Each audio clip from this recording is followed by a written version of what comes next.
नमस्कार साथियों, गौरव ज्ञान धारा में आप सभी का स्वागत है।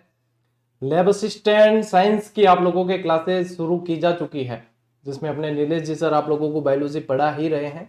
लेकिन लैब असिस्टेंट साइंस जो सब्जेक्ट है उसमें आप लोगों के लिए फिजिक्स और केमिस्ट्री का पोर्शन भी बहुत सारा है।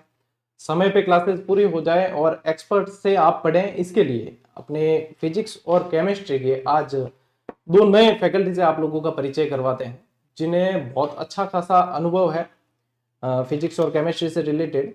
तो आप लोगों के लिए नियमित रूप से क्लासेस इसी अपने चैनल ऑब्जेक्टिव प्रश्न धारा पे चल रही है, अपनी ओपीडी पे चैनल चल रही है लैब असिस्टेंट साइंस की, और वहीं पे आप लोगों के लिए ये क्लासेस कंटिन्यू आएगी।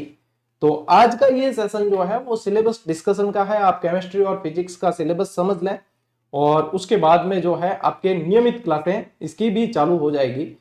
कौन सी क्लास का टाइमिंग क्या रहेगा वो मैं आप लोगों को टेलीग्राम पे बता दूंगा, और इसमें जो है अपन प्लेलिस्ट बना लेंगे इनकी, तो अच्छी तरीके से आप लोगों के लिए देखने में सहूलियत रहेगी। तो मैं आगे बुलाऊंगा अशोक जी, जो आप लोगों को फिजिक्स पढ़ाने वाले हैं, जो आप लोगों के साथ में अनुभव साझा करेंगे। और प्रकाश जी आप भी आ जाइए एक बार।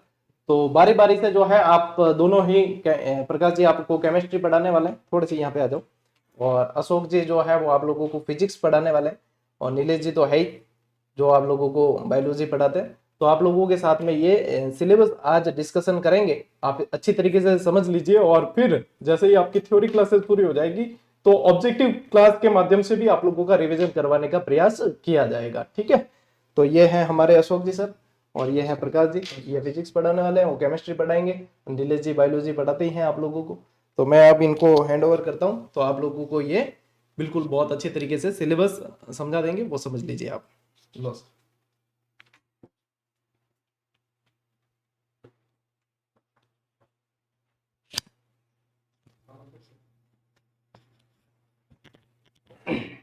नमस्कार साथियों, आप सबका गौरव ज्ञान धारा में स्वागत है।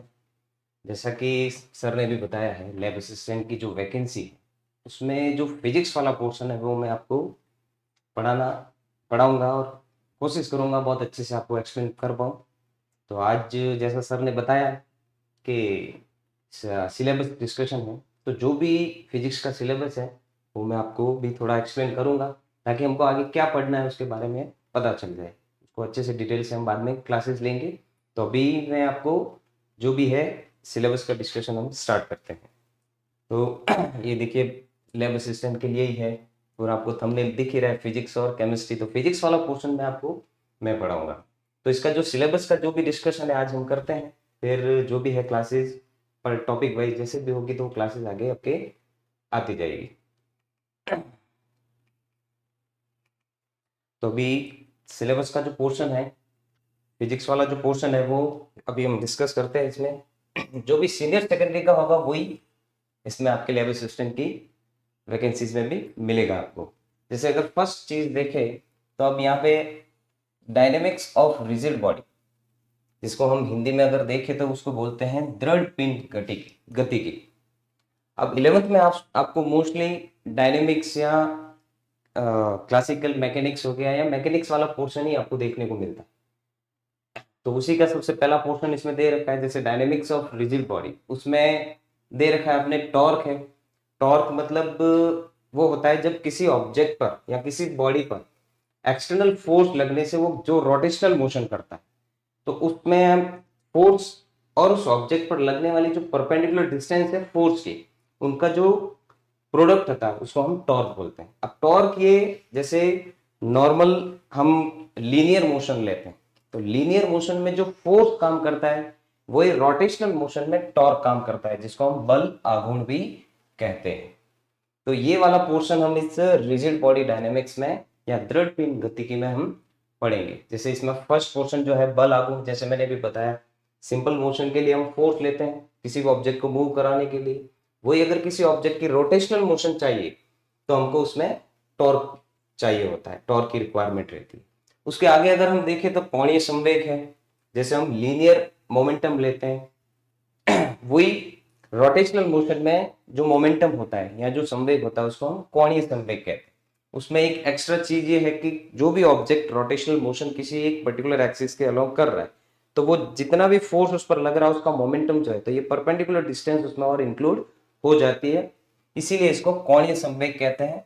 और एक चीज, जब कोई ऑब्जेक्ट रोटेशनल मोशन करता है तो वो अपनी एंगुलर डिस्प्लेसमेंट में चेंज करता है या एंगुलर डिस्प्लेस होता है। इसीलिए यहाँ पे जितनी भी लीनियर मोशन है उसमें जैसे लीनियर मोमेंटम आता है, फोर्स, नॉर्मल जो फोर्स लगाते हैं किसी ऑब्जेक्ट की मोशन के लिए वो काम आता है।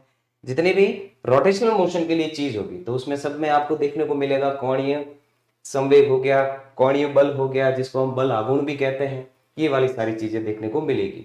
अब कोणीय संवेग संरक्षण ये भी बल आघूर्ण पर ही निर्भर करता है। अगर किसी ऑब्जेक्ट पर फोर्स हम लगा ही नहीं रोटेशनल मोशन करने के लिए या घूर्णन करने के लिए, तो उसका एंगुलर मोमेंटम मान लो वो पहले से, जैसे इनर्शिया भी हम पढ़ते हैं, जड़त्व जिसको बोलते हैं, कोई ऑब्जेक्ट अगर मोशन में है तो मोशन में रहता है और अगर रुका हुआ है तो वो रुका हुआ ही रहता है।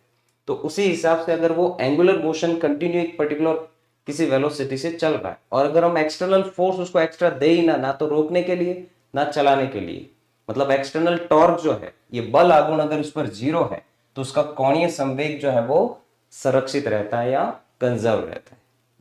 उसके बाद अगर देखें तो सरल ज्यामितीय वस्तुओं का जड़त्व आघूर्ण क्या होता है।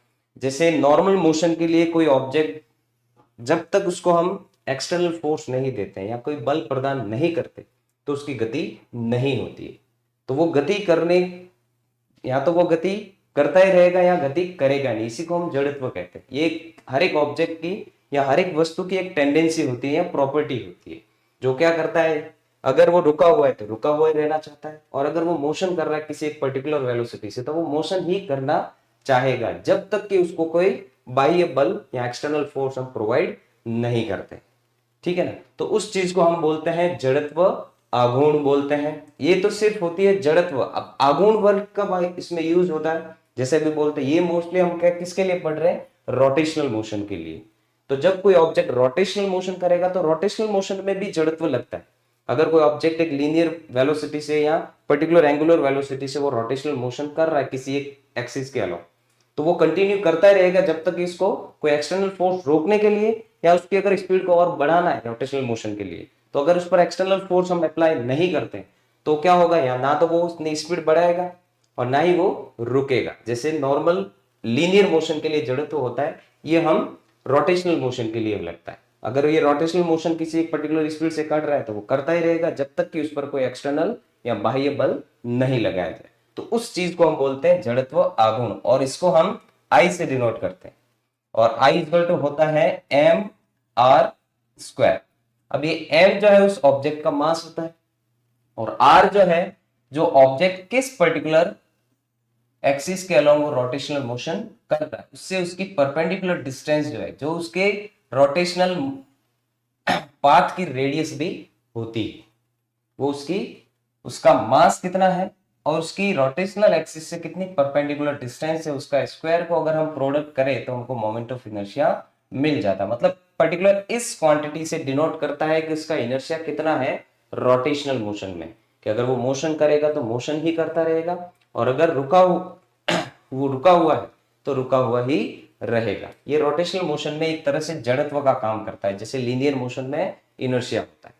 तो ये पोर्शन है अपने डायनेमिक्स ऑफ रिजिड बॉडी में, जिसमें हम टॉर्क हो गया, conservation of angular momentum, moment of inertia of simple geometric objects, उनको हम डीपली आगे और पढ़ेंगे। अभी हम नॉर्मल एक इसमें सिलेबस में क्या क्या चीजें हैं, जो जो बड़ी बड़ी चीजें हैं वो हम इसमें देख रहे हैं फिलहाल। अब नेक्स्ट पोर्शन अगर हम देखें तो इसमें है थर्मोडायनेमिक्स। अब थर्मोडायनेमिक्स का मतलब होता है, अगर इस वर्ड को हम दो टुकड़ों में डिवाइड करें तो यहाँ पे दो चीज देखने को मिलेगी, एक तो हमको थर्मो और दूसरी चीज मिलेगी डायनेमिक्स। डायनेमिक्स वर्ड आता है गति के लिए या मोशन के लिए, गति या मोशन के लिए, और ये थर्मो वर्ड आता है हीट के लिए।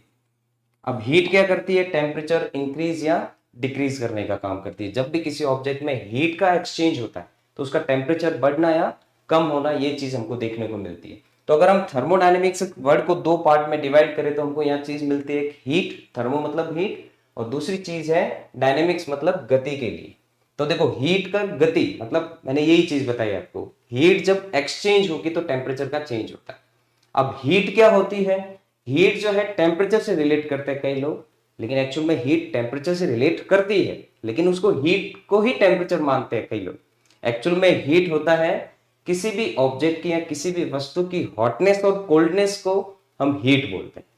ठीक है ना। जैसे कोई ऑब्जेक्ट गर्म है तो वो अपनी हीट क्या करेगा, कम टेम्परेचर की तरफ हीट को ट्रांसफर करता है। इसी को बोलते हैं, ट्रांसफर होना मतलब गति, उसी को हम बोलते हैं हीट डायनेमिक्स भी हम कह सकते हैं इसको। हीट जब एक्सचेंज होगी तो टेम्परेचर का चेंज होता है।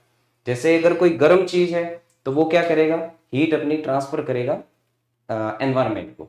और अगर कोई ठंडी चीज है जैसे बर्फ है तो वो भी अपनी हीट क्या करता है, एनवायरमेंट से लेता है, तो उसका भी टेम्परेचर फिर धीरे धीरे चेंज होता है और वो फिर पिघलने लगता है। तो न्यूटन लॉ ऑफ कूलिंग यही है कि कोई भी चीज ना तो ज्यादा टाइम तक गर्म रह सकती है ना ही ज्यादा टाइम तक ठंडी रह सकती है, क्योंकि वो जहां पे भी है हीट का वो एक्सचेंज करता रहेगा। अगर ज्यादा हीट है तो वो अपनी हीट को एनवायरमेंट को ट्रांसफर करेगा, और अगर हीट मतलब ठंडा पोर्शन कोई ऑब्जेक्ट है तो वो एनवायरमेंट से हीट गेन करता है। ये होती है थर्मोडायनेमिक्स में। तो जहां पे भी हीट का एक्सचेंज देखने को मिलता है वो थर्मोडायनेमिक्स में आता है। तो थर्मोडायनेमिक्स के लिए अगर हम देखें तो यहाँ पे दो, वैसे तो तीन लॉ है, लेकिन यहाँ पे अगर हम तुम्हारे अपने इस सिलेबस में देखें तो फर्स्ट और सेकंड लॉ ऑफ थर्मोडायनेमिक है। अब फर्स्ट लॉ ऑफ थर्मोडायनेमिक और सेकंड लॉ ऑफ थर्मोडायनेमिक दोनों ही हीट एक्सचेंज पर ही डिपेंड।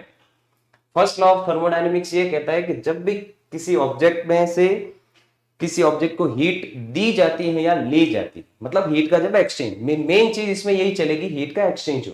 इसीलिए इसको, इस यूनिट को थर्मोडायनेमिक्स नाम है कि जब भी उष्मा जो है या हीट जो है एक्सचेंज होगी किसी भी ऑब्जेक्ट में, मान लो कि किसी ऑब्जेक्ट को हम हीट दे रहे हैं, तो जब हीट दी जाती है तो उस हीट का कुछ पोर्शन उस ऑब्जेक्ट की इंटरनल एनर्जी में चेंज करने में खर्च होता है।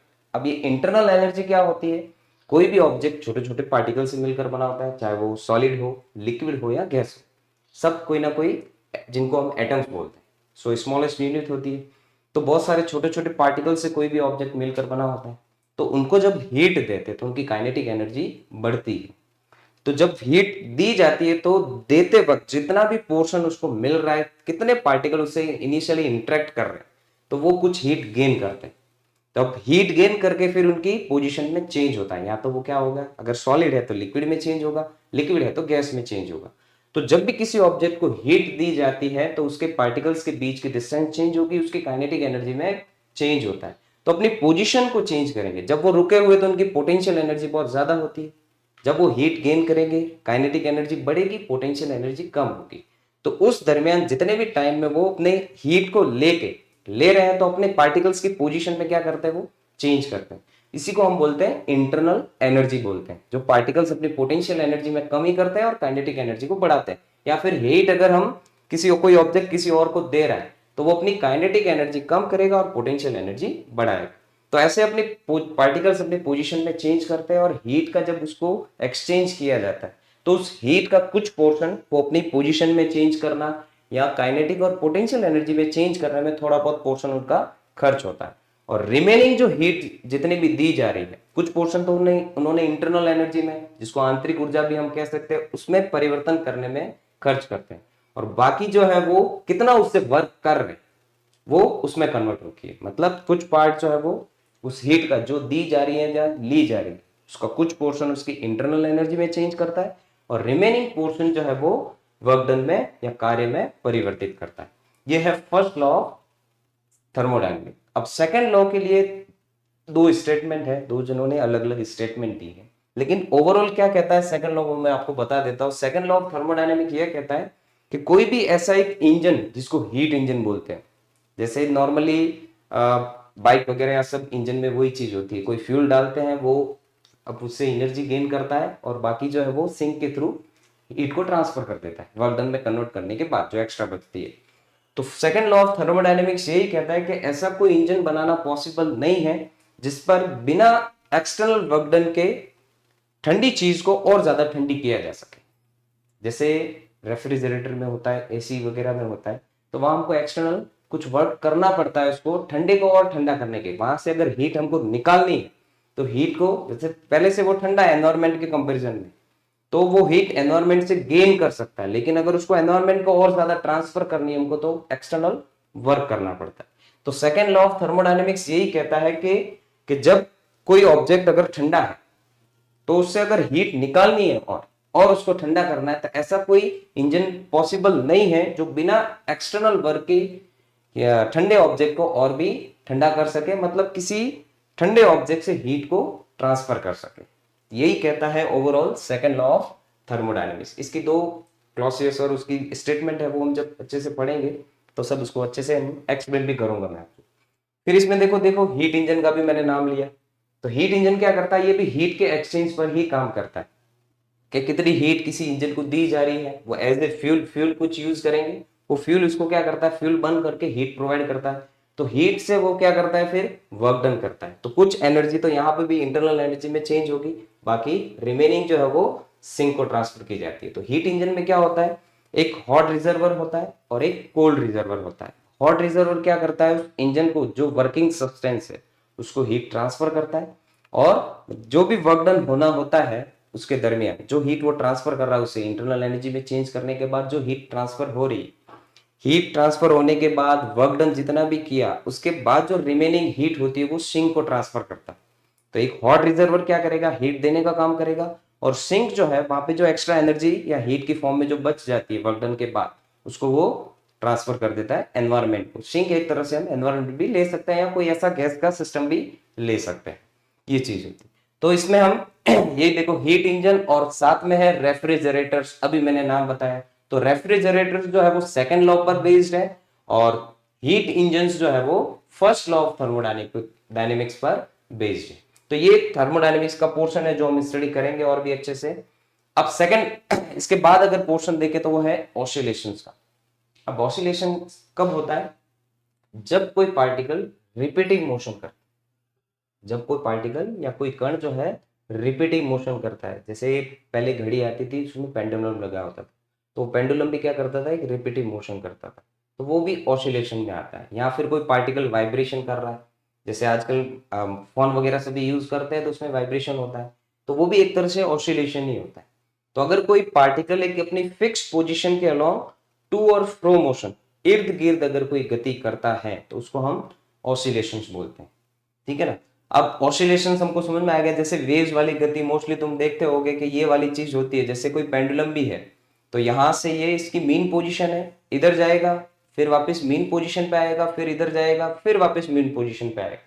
तो ये एक फिक्स पोजीशन के अलोंग ये पार्टिकल क्या करेगा, इर्द गिर्द मोशन करता है। इसी को हम ऑसिलेशंस या ऑसिलेटरी मोशन, इसको रिपीटिव मोशन भी कहते हैं। तो ऑसिलेटरी मोशन के भी बहुत अलग अलग टाइप हैं, वो भी हम आगे और अच्छे से जब इस चैप्टर को पढ़ेंगे या इस पोर्शन को पढ़ेंगे तो अच्छे से एक्सप्लेन मैं आपको करूंगा। अब इसमें है सिंपल हार्मोनिक मोशन। अब सिंपल हार्मोनिक मोशन जो पेंडुलम में ही होती है उसी को हम बोलते हैं। अब सिंपल हार्मोनिक मोशन क्या होता है कि कोई ऑब्जेक्ट अगर टू एंड फ्रो मोशन कर रहा है किसी एक फिक्स पोजीशन के अलावा, तो उसका एक्सेलरेशन जो है वो उसकी पोजीशन पे, या इस प्रकार से ये डिनोट करते हैं इसमें, ए जो है, ए यहाँ पे है एक्सेलरेशन, उसका एंगुलर एक्सेलरेशन, वहां पे ये मिलेगा हमको माइनस ओमेगा स्क्वायर वाई चीज मिलती है। वाई जो है इसका डिस्प्लेसमेंट इक्वेशन होती है, जैसे हम वेव के लिए कहलाते हैं डिस्प्लेसमेंट इक्वेशन, आपने जैसे 11th में भी पढ़ा होगा या 12th में भी पढ़ा होगा। इसके लिए हम डिस्प्लेसमेंट इक्वेशन लेते हैं y equal to A sine omega T. तो ये y यहाँ पर इसका डिस्प्लेसमेंट इक्वेशन है या विस्थापन की समीकरण है, जो भी कण ऑसिलेशन कर रहा है उसके लिए। तो वो ऑसिलेशन का ही एक पार्ट है सिंपल हार्मोनिक मोशन। अब ये सिंपल हार्मोनिक मोशन के लिए मैंने क्या बताया कि उसका एक्सेलरेशन जो है वो हमको इस टाइप से मिलेगा, माइनस ओमेगा स्क्वायर वाई। अब यहाँ पे ओमेगा की वैल्यू होती है √k/m। अब ये कैसे आती है वो हम जब अच्छे से इसको एक्सप्लेन करेंगे तब मैं आपको बताऊंगा। तो जब भी ये सिंपल हार्मोनिक मोशन होती है उसके लिए ये कंडीशन अप्लाई होना जरूरी है। तो आप देखो ये लैब असिस्टेंट की वैकेंसी है, तो इसमें अब सिंपल हार्मोनिक मोशन पे अगर क्वेश्चन आएगा तो वो इसी बेस पर आएगा। अगर ये इक्वेशन अपने अच्छे से एक्सप्लेन मैं करूंगा आपको, अगर आपको ये समझ में आ गई तो आप कोई भी सिंपल हार्मोनिक मोशन पे क्वेश्चन आराम से कर पाएंगे, ठीक है। तो उसको हम अच्छे से और करेंगे और इसके एग्जांपल्स भी देखेंगे हम कि सिंपल हार्मोनिक मोशन अगर कोई ऑब्जेक्ट कर रहा है, ऑसिलेशंस कर रहा है टू एंड फ्रो, तो उसमें भी अलग अलग टाइप की ऑसिलेटरी मोशंस होती है। तो वो कौन कौन से टाइप की होती है इसमें वो भी हम अच्छे से, डैम्प्ड ऑसिलेशन होता है, फ्री ऑसिलेशंस होता है, और भी एक वो होता है फोर्स्ड ऑसिलेशन। तो ये 3 टाइप के ऑसिलेशंस भी होते हैं। तो ये एक एग्जांपल भी हम अच्छे से और भी करेंगे, एक्सप्लेन करेंगे। अब तीसरी चीज आपको एक देखने को मिल रही है इसमें, रेजोनेंस। जिसको हम हिंदी में बोलते हैं अनुनाद। अब ये अनुनाद क्या होता है, इसकी एक सिंपल सी डेफिनेशन है अनुनाद की। अनुनाद होता है जैसे मान लो कोई ऑब्जेक्ट वाइब्रेट कर रहा है पहले से या ऑसिलेशन कर रहा है, जिस भी फ्रीक्वेंसी से वो कर रहा है, जिस भी उसकी आवृत्ति से कर रहा है। अब वो जिस फ्रीक्वेंसी से अगर ऑसिलेशन कर रहा है, मान लो यही है इसकी कुछ पर्टिकुलर फ्रीक्वेंसी, एक सेकंड में मान लो ये 20 ऑसिलेशन कर रहा है और उसका मैक्सिमम जो डिस्प्लेसमेंट की इक्वेशन जो है वो इस हिसाब से मिल रही है। अब ये पेंडुलम जैसे मान लो ये मोशन कर रहा है, इसकी कोई फ्रीक्वेंसी है, कंटिन्यू इसी फ्रीक्वेंसी से ये मोशन करते जा रहा है। अब अगर मैं बाहर से इसको उतनी ही फ्रीक्वेंसी का अगर फोर्स प्रोवाइड करूं तो उससे क्या होगा, पहले मान लो यहां तक ये डिस्प्लेस हो रहा था, अब बाहर से फोर्स देने पर इसका अगर डबल हो जाए डिस्प्लेसमेंट तो उसको हम बोलते हैं रेजोनेंस कंडीशन। तो रेजोनेंस कंडीशन में क्या होता है, पहले हो सकता है ये फोर्स इस पर लग रहा है एयर का या एयर के पार्टिकल्स का, जो धीरे धीरे इसको रोकेगा। अब अगर हम बाहर से इसको एक्सटर्नल फोर्स दे रहे हैं उसी फ्रीक्वेंसी का, तो क्या करेगा ये और ज्यादा डिस्प्लेस हो सकता है। तो कहने का मतलब इस पर इसका जो एयर का रेजिस्टेंस वगैरह जो है वो कम हो जाएगा। तो इसी को हम रेजोनेंस कहते हैं कि अगर इसकी नेचुरल फ्रीक्वेंसी जो भी थी, जो वो पेंडुलम क्या कर रहा है, ऑसिलेट कर रहा है नेचुरल फ्रीक्वेंसी से, अगर उसी फ्रीक्वेंसी से हम उसको क्या एक एक्सटर्नल फोर्स प्रोवाइड करें तो क्या होगा, उसका डिस्प्लेसमेंट जो है बढ़ जाएगा। अब डिस्प्लेसमेंट बढ़ा उसका मतलब एयर का रेजिस्टेंस कम हो जाएगा। तो इस कंडीशन को हम बोलते हैं रेजोनेंस बोलते हैं। तो उससे उसका डिस्प्लेसमेंट बढ़ जाएगा और रेजिस्टेंस जो है वो कम हो जाएगा। जैसे एलसीआर सर्किट 12th में आपने पढ़ा होगा, उसमें भी रेजोनेंस कंडीशन पढ़ी होगी आपने, कि जितनी भी नेचुरल किसी ऑब्जेक्ट की फ्रीक्वेंसी है उसकी फ्रीक्वेंसी अगर एक्सटर्नल फ्रीक्वेंसी के इक्वल हो जाए तो उससे उसका एम्पलीट्यूड जो है वो बढ़ जाता है। एम्पलीट्यूड मीन्स ये एम्पलीट्यूड जो है मतलब मेन पोजीशन से किसी पार्टिकल का मैक्सिमम डिस्प्लेसमेंट जो है वो बढ़ जाएगा पहले के कंपैरिजन में। तो उसको हम बोलते हैं, वो कब हो सकता है, जब हम किसी ऑब्जेक्ट की नेचुरल फ्रीक्वेंसी को एक्सटर्नल फ्रीक्वेंसी से इंक्रीज कर दे, मतलब इक्वल कर दे, सॉरी, तो उससे उसका एम्पलीट्यूड जो है वो मैक्सिमम हो जाता है और भी बढ़ जाता है। तो उस कंडीशन को हम बोलते हैं रेजोनेंस बोलते हैं। अब इसको और भी अच्छे से हम एक्सप्लेन करेंगे, जब और भी पढ़ेंगे तब अच्छे अच्छे एग्जांपल्स दूंगा मैं आपको डेली लाइफ में जो आप देखने को मिल सकता है वो, तो उस हिसाब से आपको और भी अच्छे से समझ में आ जाएगा। चलो अब नेक्स्ट इसका पोर्शन अगर देखें तो वो है वेव्स। अब वेव्स भी ऑसिलेशन से ही रिलेट करती है। अब वेव्स जो है, अब वेव सबको पता रहता है कि सब वेव समझते हैं, मतलब ये जो हम डायग्राम बनाते हैं उसी का मतलब है, ये जो डायग्राम बना हुआ है उसी को वेव समझते हैं। लेकिन एक्चुअल में वेव्स जो है, एक्चुअल में वेव का मतलब होता है कि जब, अब जैसे कोई भी पार्टिकल है, कोई मीडियम है, उस मीडियम में अगर एक्सटर्नल कोई फोर्स अगर हम अप्लाई करें तो उसके पार्टिकल डिस्टर्ब होते हैं। तो किसी एक पर्टिकुलर मीडियम में या किसी माध्यम में अगर एक्सटर्नल फोर्स के कारण जितना भी उसके पार्टिकल का डिस्टरबेंस होता है, या किसी एक मीडियम में एक्सटर्नल फैक्टर के कारण जितना भी डिस्टरबेंस क्रिएट होता है, उसी को हम वेव्स कहते हैं। अब जैसे मान लो कि एयर, अब एयर में जैसे बॉलर, क्रिकेट से भी देखते हो आप, बॉलर क्या करता है, बॉलिंग करता है। तो अगर वो बॉल अगर आपके कान के पास से निकलेगी तो आपको कुछ साउंड सुनाई देगा। वो इसलिए सुनाई देता है कि वो बॉल जितनी भी स्पीड से आ रही है तो वो एयर के पार्टिकल्स को डिस्टर्ब कर रही है, इसीलिए वहां पे क्या हो रहा है, डिस्टरबेंस क्रिएट हो रहा है। एक हिंदी में बोलते हैं इसको विक्षोभ, उसी को वेव्स बोलते हैं। तो किसी भी मीडियम में जितना भी एक्सटर्नल फैक्टर के कारण या एक्सटर्नल फोर्स के कारण जितना भी डिस्टरबेंस क्रिएट होता है उसको हम वेव्स कहते हैं। जैसे पानी में अगर आप पत्थर डालोगे तो सर्कल्स बनते हैं, सर्कल बनते हैं, वो भी वेव्स ही। तो पानी रुका हुआ था, आपने पत्थर डाला, एक्सटर्नल फैक्टर हुआ, एक फोर्स अप्लाई कर रहे हो उसको, तो उससे उसमें जितना भी डिस्टरबेंस क्रिएट होता है उसी को हम वेव्स कहते हैं। ठीक है, तो ये वेव्स यही होती है मोस्टली, ये मतलब मेन वेव का जो कंसेप्ट है यही है। तो वेव जो है पार्टिकल का कितना डिस्टरबेंस हो रहा है, कितना डिस्प्लेस हो रहा है अपनी मेन पोजीशन से, जैसे वो रुका हुआ था तो उसकी पोटेंशियल एनर्जी में चेंज कर रहे हैं हम किसी एक्सटर्नल फैक्टर के कारण, तो उसमें जितना भी विक्षोभ या जितना भी डिस्टरबेंस क्रिएट होता है वही वेव्स होती है। अब इसमें देखो आगे चीज क्या दे रखी है, principle of superposition of waves. अब प्रिंसिपल ऑफ सुपरपोजिशन, अब इसमें भी रेजोनेंस हो सकता है। अब principle of superposition of waves ये कहता है, मैं आपको एक्सप्लेन कर देता हूं। अब मान लेते हैं कि ये कोई वेव है और एक दूसरी वेव और है। अब इसका डिस्प्लेसमेंट इक्वेशन हमने ले लिया y1 = a sin omega t। और इसका डिस्प्लेसमेंट इक्वेशन हम ले रहे हैं y2 equal to a sin omega. इसको ले लेते हैं एम्पलीट्यूड हम a1 और इसका ले लेते हैं a2। मतलब इसका मैक्सिमम मीन पोजीशन से जो डिस्प्लेसमेंट है पार्टिकल्स का वो a1 है और इसके लिए जो डिस्प्लेसमेंट है वो a2 है।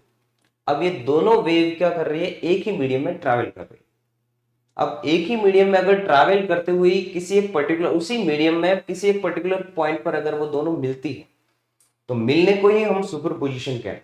जैसे एक वेव जा रही है दूसरी भी जा रही है, दोनों किसी आगे जाके किसी मीडियम में मिल गई, तो मिलने से क्या होगा, इनका जो डिस्प्लेसमेंट था a1 और a2, या तो हो सकता है इनका डिस्प्लेसमेंट मैक्सिमम हो जाए, मतलब एम्पलीट्यूड जो है वो अधिकतम हो जाए, दोनों का एम्पलीट्यूड जो है उसके उनके योग के बराबर हो जाए, या फिर हो सकता है कि एक वेव जो दूसरे वेव से एम्पलीट्यूड को और भी क्या करती है, कम कर सकती है, जिसको हम इंटरफेरेंस भी कहते हैं, पहले भी आपने पढ़ा होगा। तो यही चीज है, सुपरपोजिशन प्रिंसिपल क्या कहता है कि जब दो या दो से ज्यादा वेव किसी मीडियम में ट्रैवल करती हुई या किसी माध्यम में चलती हुई एक दूसरे पर मिलती है, तो मिलने से क्या होता है, कुछ पॉइंट पर उनका एम्पलीट्यूड बढ़ जाता है और कुछ पॉइंट पर एम्पलीट्यूड कम हो जाता है।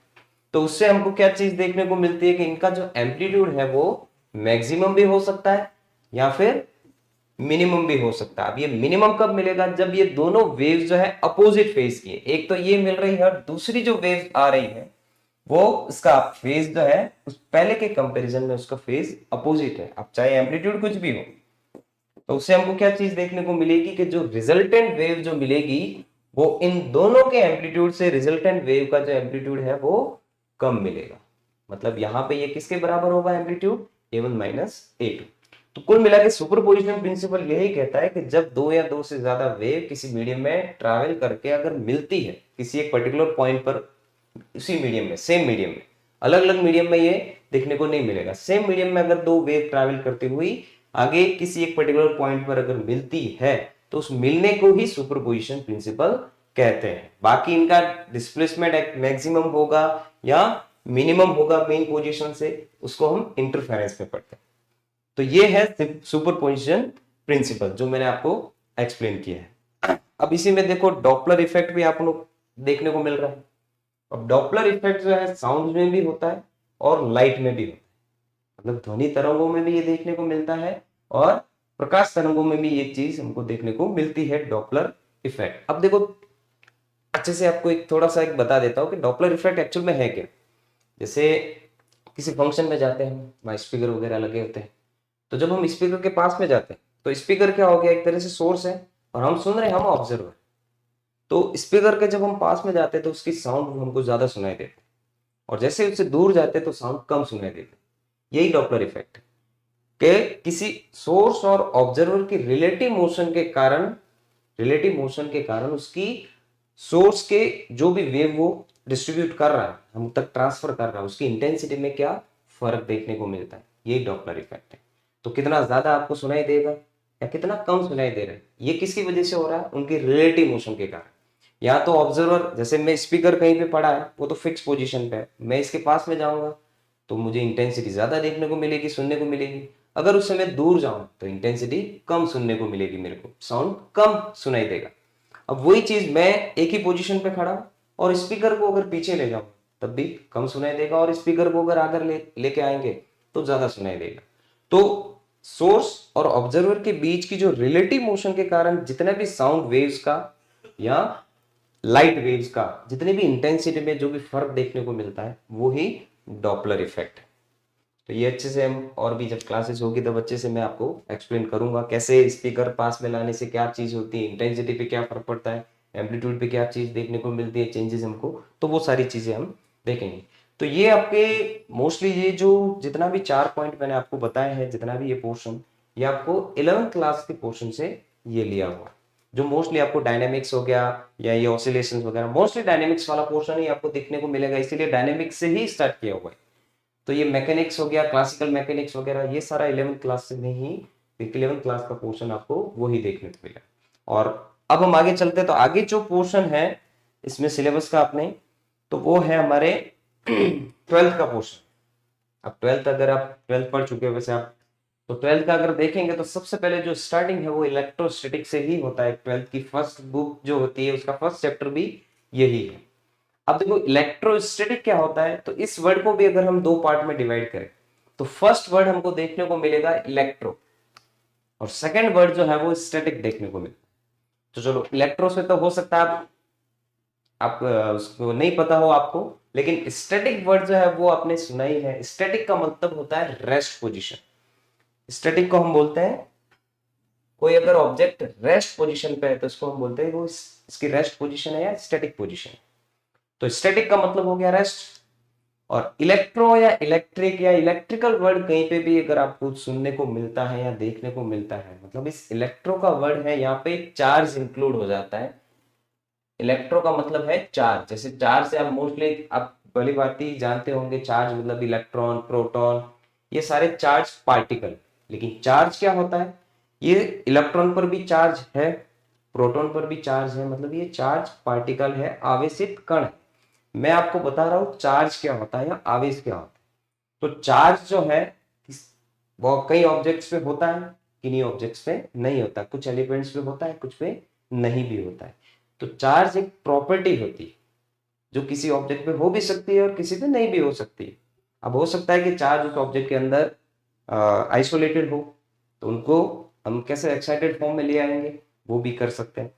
तो इलेक्ट्रिक का या इलेक्ट्रो वर्ड का मतलब होता है चार्ज से। तो चार्ज का मतलब होता है कि ये प्रॉपर्टी है किसी भी ऑब्जेक्ट पर या किसी भी वस्तु पर, जो क्या करती है, किसी दूसरे ऑब्जेक्ट पर बल प्रदान कर सकती है या उस दूसरे ऑब्जेक्ट से बल का अनुभव कर सकती है। या तो किसी ऑब्जेक्ट को फोर्स प्रोवाइड करेगा ये, या फिर किसी ऑब्जेक्ट से फोर्स खुद फील कर सकता है। तो ये चीज होती है। तो चार्ज जो है वो दो टाइप के हमको देखने को मिलते हैं, पॉजिटिव भी होते हैं और नेगेटिव भी होते हैं। पॉजिटिव का मैंने अभी आपको नाम बताया, जैसे प्रोटॉन हो गया, और नेगेटिव जो है वो आप भली बात ही जानते हैं इलेक्ट्रॉन होता है, उस पर नेगेटिव चार्ज। ऐसा नहीं इन दोनों पर ही होता है, बहुत से एलिमेंट्स हैं उन पर भी अलग अलग चार्जेस हमको देखने को मिल सकता है। तो इसका इलेक्ट्रोस्टैटिक का मतलब क्या होता है वो चीज मैं आपको बता देता हूं। चार्ज का मतलब होता है किसी ऑब्जेक्ट पर ऐसी प्रॉपर्टी जिसके कारण वो फोर्स फील भी कर सकता है या फोर्स किसी ऑब्जेक्ट दूसरे ऑब्जेक्ट को फील भी करवा सकता है। अब वो रेस्ट पोजीशन पे अगर होता है तो इस पूरी यूनिट में हम क्या करेंगे, चार्ज को रेस्ट पे रखेंगे, मूव नहीं कराएंगे। कहने का मतलब कि चार्ज अगर रेस्ट पोजीशन पे होता है तो उससे क्या क्या हमको इफेक्ट देखने को मिलते हैं, उससे क्या क्या प्रॉपर्टीज देखने को मिलती है, वो सारी चीजें हम इस यूनिट में पढ़ेंगे। अब इसमें फर्स्ट पोर्शन अगर आप देखें ना तो मिल रहा है हमको कूलॉम्स लॉ। अब कूलॉम्स लॉ क्या बताता है, चार्जेस के बीच में कितना फोर्स लगता है, अब वो चाहे अट्रैक्टिव फोर्स हो या रिपल्सिव फोर्स हो। तो कूलॉम्स लॉ क्या बताता है, जैसे फॉर एग्जांपल मैं आपको बता देता हूं, एक चार्ज पार्टिकल है जो पॉजिटिवली चार्ज है और दूसरा नेगेटिवली चार्ज, मतलब कोई पार्टिकल है। अब इसमें ये इलेक्ट्रॉन भी ले सकते हैं, प्रोटॉन भी ले सकते हैं, या दूसरे भी कोई भी एलिमेंट्स हम ले सकते हैं। तो ये जैसे पॉजिटिवली चार्ज है, नेगेटिवली चार्ज है, मान लो ये दोनों एक दूसरे से किसी एक पर्टिकुलर डिस्टेंस पर प्लेस्ड है। कूलॉम्स लॉ क्या कहता है वो मैं आपको एक्सप्लेन कर रहा हूं। तो ये पॉजिटिव चार्ज है, ये नेगेटिव चार्ज है, इनके बीच की डिस्टेंस r है। अब आपको सबको ही पता है कि पॉजिटिव और नेगेटिव जब अपोजिट चार्ज एक दूसरे के पास में आते हैं तो उनके बीच में अट्रैक्टिव फोर्स लगता है, और जब सेम चार्जेस अगर एक दूसरे के पास में लेते हैं तो उनके बीच में रिपल्सन फोर्स देखने को मिलता है। तो ये कितना फोर्स लगता है उसका अमाउंट ही कूलॉम ने बताया था। यही है कूलॉम्स लॉ। इसमें क्या है कि मान लो ये दो चार्जेस जो है किसी एक पर्टिकुलर डिस्टेंस पर प्लेस्ड है, इस पर पॉजिटिव चार्ज है, इस पर नेगेटिव। अमाउंट चार्ज का कितना भी हो सकता है, वो फोर्स को डिनोट करेगा। अमाउंट चार्ज का ज्यादा होगा तो फोर्स ज्यादा लगेगा, अमाउंट चार्ज का अगर कम होगा तो फोर्स कम लगेगा। अब मान लो पॉजिटिव चार्ज नेगेटिव चार्ज की कंपैरिजन में इसकी वैल्यू ज्यादा है, तो ये पॉजिटिव क्या करेगा, नेगेटिव को अपनी ओर अट्रैक्ट करेगा। अब वही अगर नेगेटिव चार्ज का अमाउंट ज्यादा है तो पॉजिटिव चार्ज इसको अपनी ओर अट्रैक्ट करेगा। अट्रैक्ट करेगा मतलब फोर्स लगाएगा। तो वो कितना फोर्स लगाता है यही कूलॉम ने बताया था। कूलॉम ने बताया था कि जितना भी फोर्स इनके बीच बीच लग रहा है, जितना भी इलेक्ट्रोस्टैटिक फोर्स, क्योंकि इलेक्ट्रोस्टैटिक है यूनिट, ठीक है ना, तो इलेक्ट्रोस्टैटिक फोर्स इनके बीच में जितना भी लगता है वो डिपेंड करता है एक तो इन दोनों चार्जेस की अमाउंट पर, उन दोनों चार्जेस के अमाउंट के प्रोडक्ट पे डिपेंड करता है, और दूसरी चीज जो है, मतलब कहने का मतलब इन दोनों को चार्ज के अगर अमाउंट को हम बढ़ाए तो भी फोर्स बढ़ेगा इनके बीच में, और अगर इनके अमाउंट को कम करें तो भी फोर्स कम होगा। मतलब ये डायरेक्टली प्रोपोर्शनल होते हैं। और दूसरी चीज इसमें क्या बताइए कि इनके बीच जितने भी डिस्टेंस है, इन दोनों चार्जेस के बीच में। अब देखो मैंने यहाँ पे आर ली है, तो इन दोनों चार्जेस के बीच की डिस्टेंस के ये स्क्वायर के क्या होता है, इनवर्सली प्रोपोर्शनल होता है। मतलब जितना हम डिस्टेंस बढ़ाएंगे तो फोर्स इसके स्क्वायर में कम होगा, या रूट में जैसे कह सकते हैं आप, तो स्क्वायर में कम होगा। ये चीज है, तो ये चीज यहाँ पे बता रखी है कि ये इसकी इनके बीच की डिस्टेंस हम जितनी बढ़ाएंगे फोर्स वीक होता जाएगा। जैसे मैग्नेट में लेते हैं, मैग्नेट में भी अगर हम दो मैग्नेट ले रहे हैं, उनके बीच की डिस्टेंस को अगर हम बढ़ाते हैं तो फोर्स वीक होता है, जैसे पास में लाते हैं तो वो ज्यादा अट्रैक्ट करते हैं। वही चीज इसमें भी। तो कूलॉम ने बताया इन दोनों स्टेटमेंट के अकॉर्डिंग कि इनके बीच में जो फोर्स होता है, एक तो उनके बीच के उनके चार्जेस के अमाउंट के प्रोडक्ट पे डिपेंड करता है, दूसरी चीज जो है उनके बीच की डिस्टेंस के स्क्वायर के इनवर्सली प्रोपोर्शनल होती है।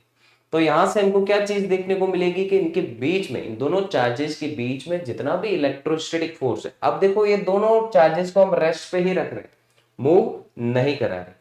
मूव करेंगे तो फिर वो दूसरी ब्रांच पे चला जाएगा, तो उससे फिर हमको मैग्नेटिक फील्ड भी उसके अराउंड मिलता है जब मूव करते हैं। तो यहाँ पे मूव नहीं कर रहे हैं, तो रेस्ट पोजीशन से क्या इफेक्ट देखने को मिल सकता है, यही सारी चीज इस पूरी यूनिट में हम पढ़ेंगे। तो देखो यहाँ पे इलेक्ट्रोस्टैटिक फोर्स, कूलॉम ने क्या बताया कि इन दोनों चार्जेस के बीच में जितना भी इलेक्ट्रोस्टैटिक फोर्स लगेगा वो इन सब पर डिपेंड करता है। तो ये यहाँ तक तो हमने डिपेंडेंसी शो की है कूलॉम्स लॉ के अकॉर्डिंग।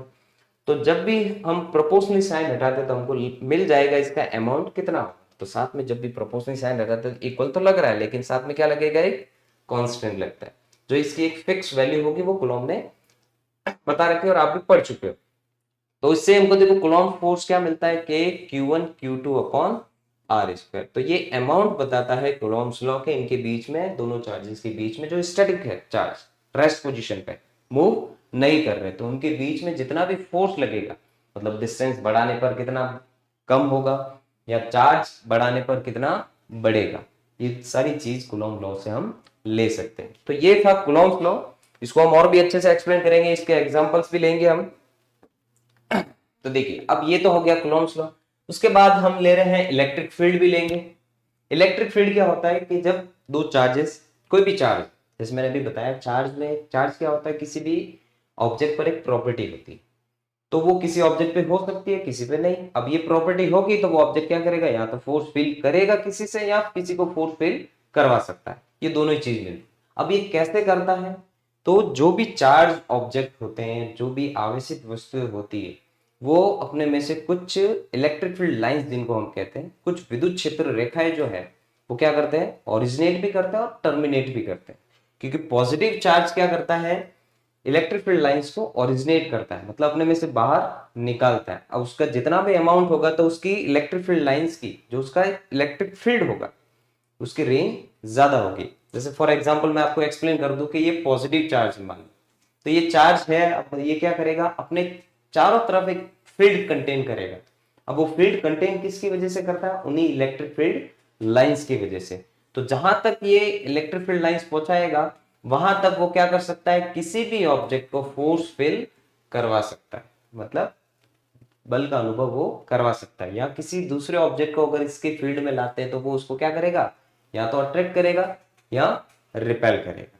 तो यही कूलॉम ने भी बताया था। तो पॉजिटिव चार्ज हमेशा इलेक्ट्रिक फील्ड लाइंस को ओरिजिनेट करता है, और नेगेटिव चार्ज जो है वो हमेशा इलेक्ट्रिक फील्ड लाइंस को टर्मिनेट करता है। टर्मिनेट मतलब वो हमेशा ग्रहण करता है, पॉजिटिव चार्ज ग्रहण करता है, और नेगेटिव चार्ज जो है वो पॉजिटिव चार्ज ओरिजिनेट करता है और नेगेटिव चार्ज जो है वो क्या करता है, टर्मिनेट करता है। मतलब विद्युत क्षेत्र रेखा अगर कहीं से मिल रही है तो वो टर्मिनेट करेगा। अब इसका मतलब ये नहीं कि सिर्फ वो टर्मिनेट ही करता है, वो भी अपने चारों तरफ एक इलेक्ट्रिक फील्ड जो है वो कंटेन करता है, इसकी भी कुछ रेंज होती है। अब इन दोनों को अगर हम पास में लाए तो देखो ये ओरिजिनेट करेगा और ये टर्मिनेट करेगा, तो इनके बीच में ये जो लाइंस मिल रही है ये दिखती नहीं है, इमेजिनरी होती है।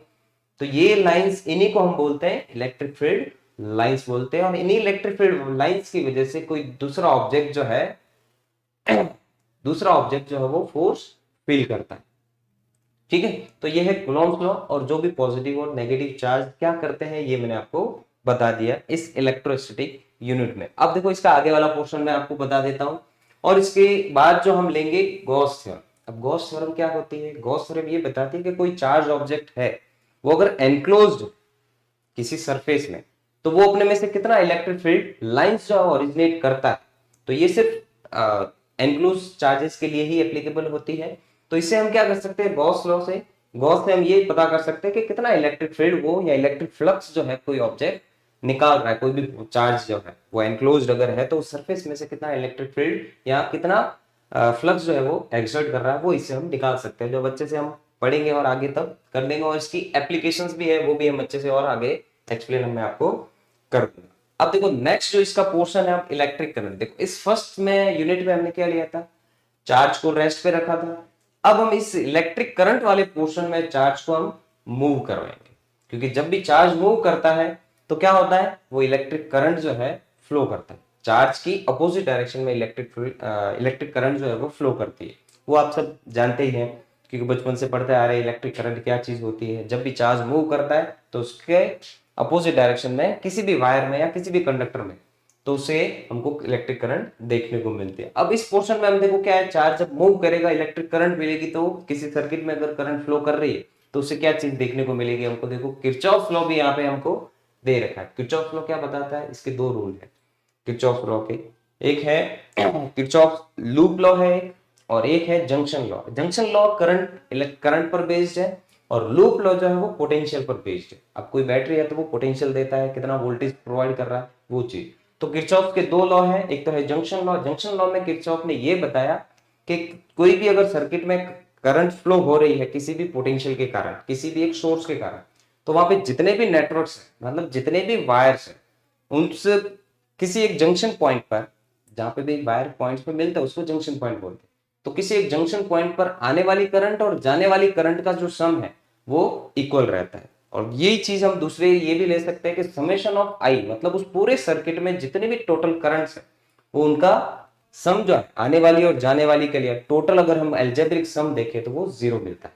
अब वो कैसे मिलता है वो अच्छे से और आगे एक्सप्लेन मैं करूंगा, आपको पता चल जाएगा। वही चीज पोटेंशियल के लिए भी है। लूप लॉ, अगर कोई क्लोज सर्किट है उसमें अगर करंट फ्लो हो रही है और किसी सोर्स से हमको पोटेंशियल मिल रहा है, तो उस पूरे सर्किट के लिए, क्लोज सर्किट के लिए या लूप के लिए total algebraic sum of potential जो है वो जीरो मिलता है। ये है दो किरचॉफ के लॉ। अब इसी में देखो इलेक्ट्रिक करंट है, आगे क्या चीज देखने को मिल रही है हमको, व्हीटस्टोन ब्रिज। व्हीटस्टोन ब्रिज क्या है, व्हीटस्टोन ब्रिज एक ऐसा इंस्ट्रूमेंट होता है जिससे हम किसी रेजिस्टेंस का, अननोन रेजिस्टेंस की वैल्यू हम फाइंड कर सकते हैं। वो हम नल डिफ्लेक्शन पर बेस्ड होता है। ये जब करंट फ्लो करती है तो कितना करंट डिस्ट्रीब्यूट हो रही है, जो भी चार रेजिस्टेंस इसमें एक ब्रिज की फॉर्म में लगे रहते हैं, तो उन चारों रेजिस्टेंस का अगर रेशियो सेम होता है तो बीच वाला एक नेटवर्क जो होता है जिससे गैल्वेनोमीटर जोड़ा होता है उसमें करंट फ्लो नहीं होती। जब करंट गैल्वेनोमीटर में जीरो होती है, इसी को हम नल डिफ्लेक्शन बोलते हैं। और उस केस में व्हीटस्टोन ब्रिज के चारों रेजिस्टेंस का जो एडजेसेंट साइड्स का रेशियो जो है वो इक्वल होता है। तो उससे हम क्या कर सकते हैं, व्हीटस्टोन ब्रिज से किसी एक रेजिस्टेंस की जो अननोन वैल्यू है वो वैल्यू हम फाइंड कर सकते हैं। यह है व्हीटस्टोन ब्रिज। और इस व्हीटस्टोन ब्रिज प्रिंसिपल पर ही बेस्ड होता है मीटर ब्रिज, जो तुमने 12th में प्रैक्टिकल में आई थिंक सबने, क्योंकि लैब असिस्टेंट के साइंस वाला पोर्शन है तो आपने प्रैक्टिकल में किया ही होगा। व्हीटस्टोन ब्रिज पर ही बेस्ड होता है मीटर ब्रिज, जिससे भी हम क्या कर सकते हैं, स्पेसिफिक रेजिस्टेंस निकाल सकते हैं। और सीरीज और पैरेलल कॉम्बिनेशन जो होता है वो भी इस मीटर ब्रिज से हम वेरीफाई कर सकते हैं।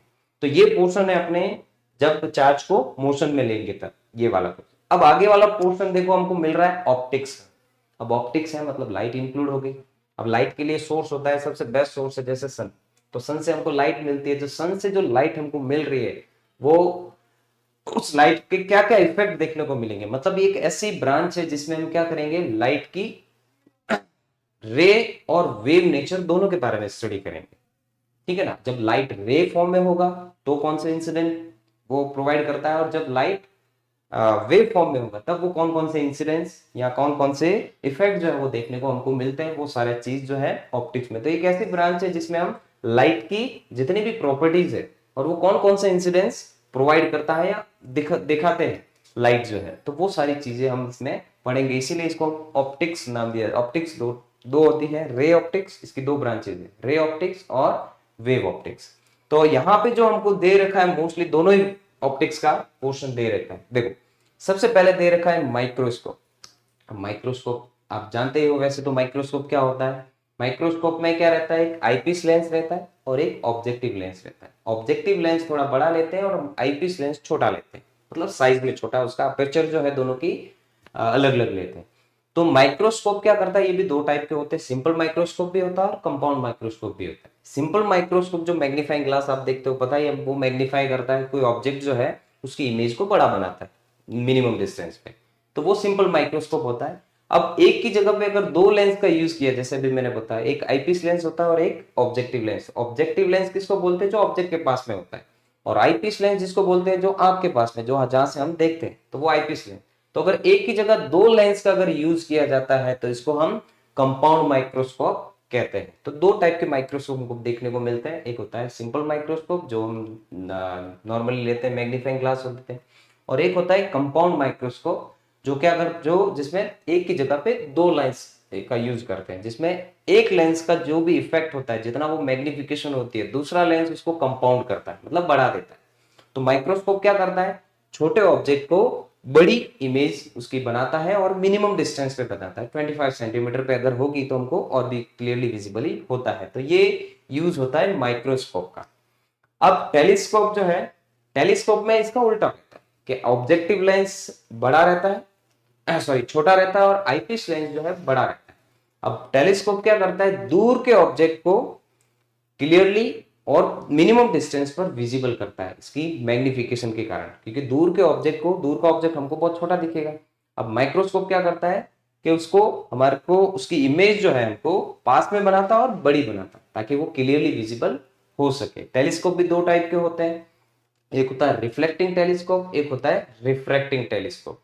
अब रिफ्रैक्टिंग टेलीस्कोप में लेंसेज का यूज करते हैं दोनों, और रिफ्लेक्टिंग टेलीस्कोप में क्या करता है, आईपीस तो लेंस होता है लेकिन ऑब्जेक्टिव लेंस की जगह पे मिरर का यूज किया जाता है, कर्व्ड मिरर का। तो रिफ्लेक्टिंग टेलीस्कोप भी दो टाइप के होते हैं, एक तो होता है कैसेग्रेन टेलीस्कोप और एक होता है न्यूटोनियन टेलीस्कोप। तो आजकल जितना भी अगर तुम टीवी वगैरह में या कहीं पे भी देखते हो, जो टेलीस्कोप के सेटअप लगाते हैं, फिर वो फोटो वगैरह जो भी मून की या देखने को मिलती है, तो वो जो सेटअप होता है वो न्यूटोनियन टेलीस्कोप होते हैं।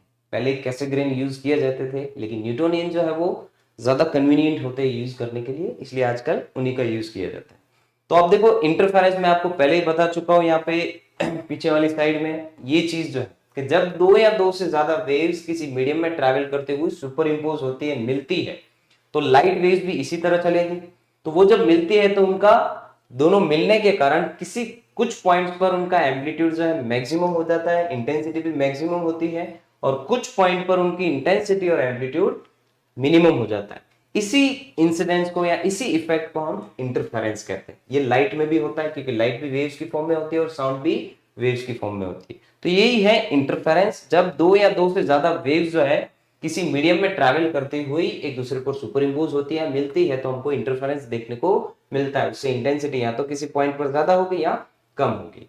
अब डिफ्रैक्शन जो है दूसरा जो है, जिसको हम विवर्तन भी कहते हैं हिंदी में, डिफ्रैक्शन कब देखने को मिलता है, जब कोई लाइट किसी सोर्स से किसी शार्प एज से, मतलब नुकीले किसी एज से या किनारे से टकराकर अगर वो अपने पाथ को डेविएट करती है, तो उसको हम डिफ्रैक्शन कहते हैं। डिफ्रैक्शन की सिंपल सी यही डेफिनेशन है कि जब भी कोई लाइट जो है, जो सोर्स से लाइट आ रही है, वो अगर किसी शार्प एज से टकराकर अपने पाथ को डेविएट कर रही है, तो उस इंसिडेंस को हम डिफ्रैक्शन कहते हैं। अब उसके बाद अगर देखें तो पोलराइजेशन है। अब पोलराइजेशन क्या होता है कि सन से जो हमको लाइट मिल रही है, सूर्य से जो हमको प्रकाश मिल रहा है, वो हर पॉसिबल डायरेक्शन में फैलता है, हर संभव दिशा में वो फैलने की कोशिश करता है, तो वो अनपोलराइज लाइट होती है।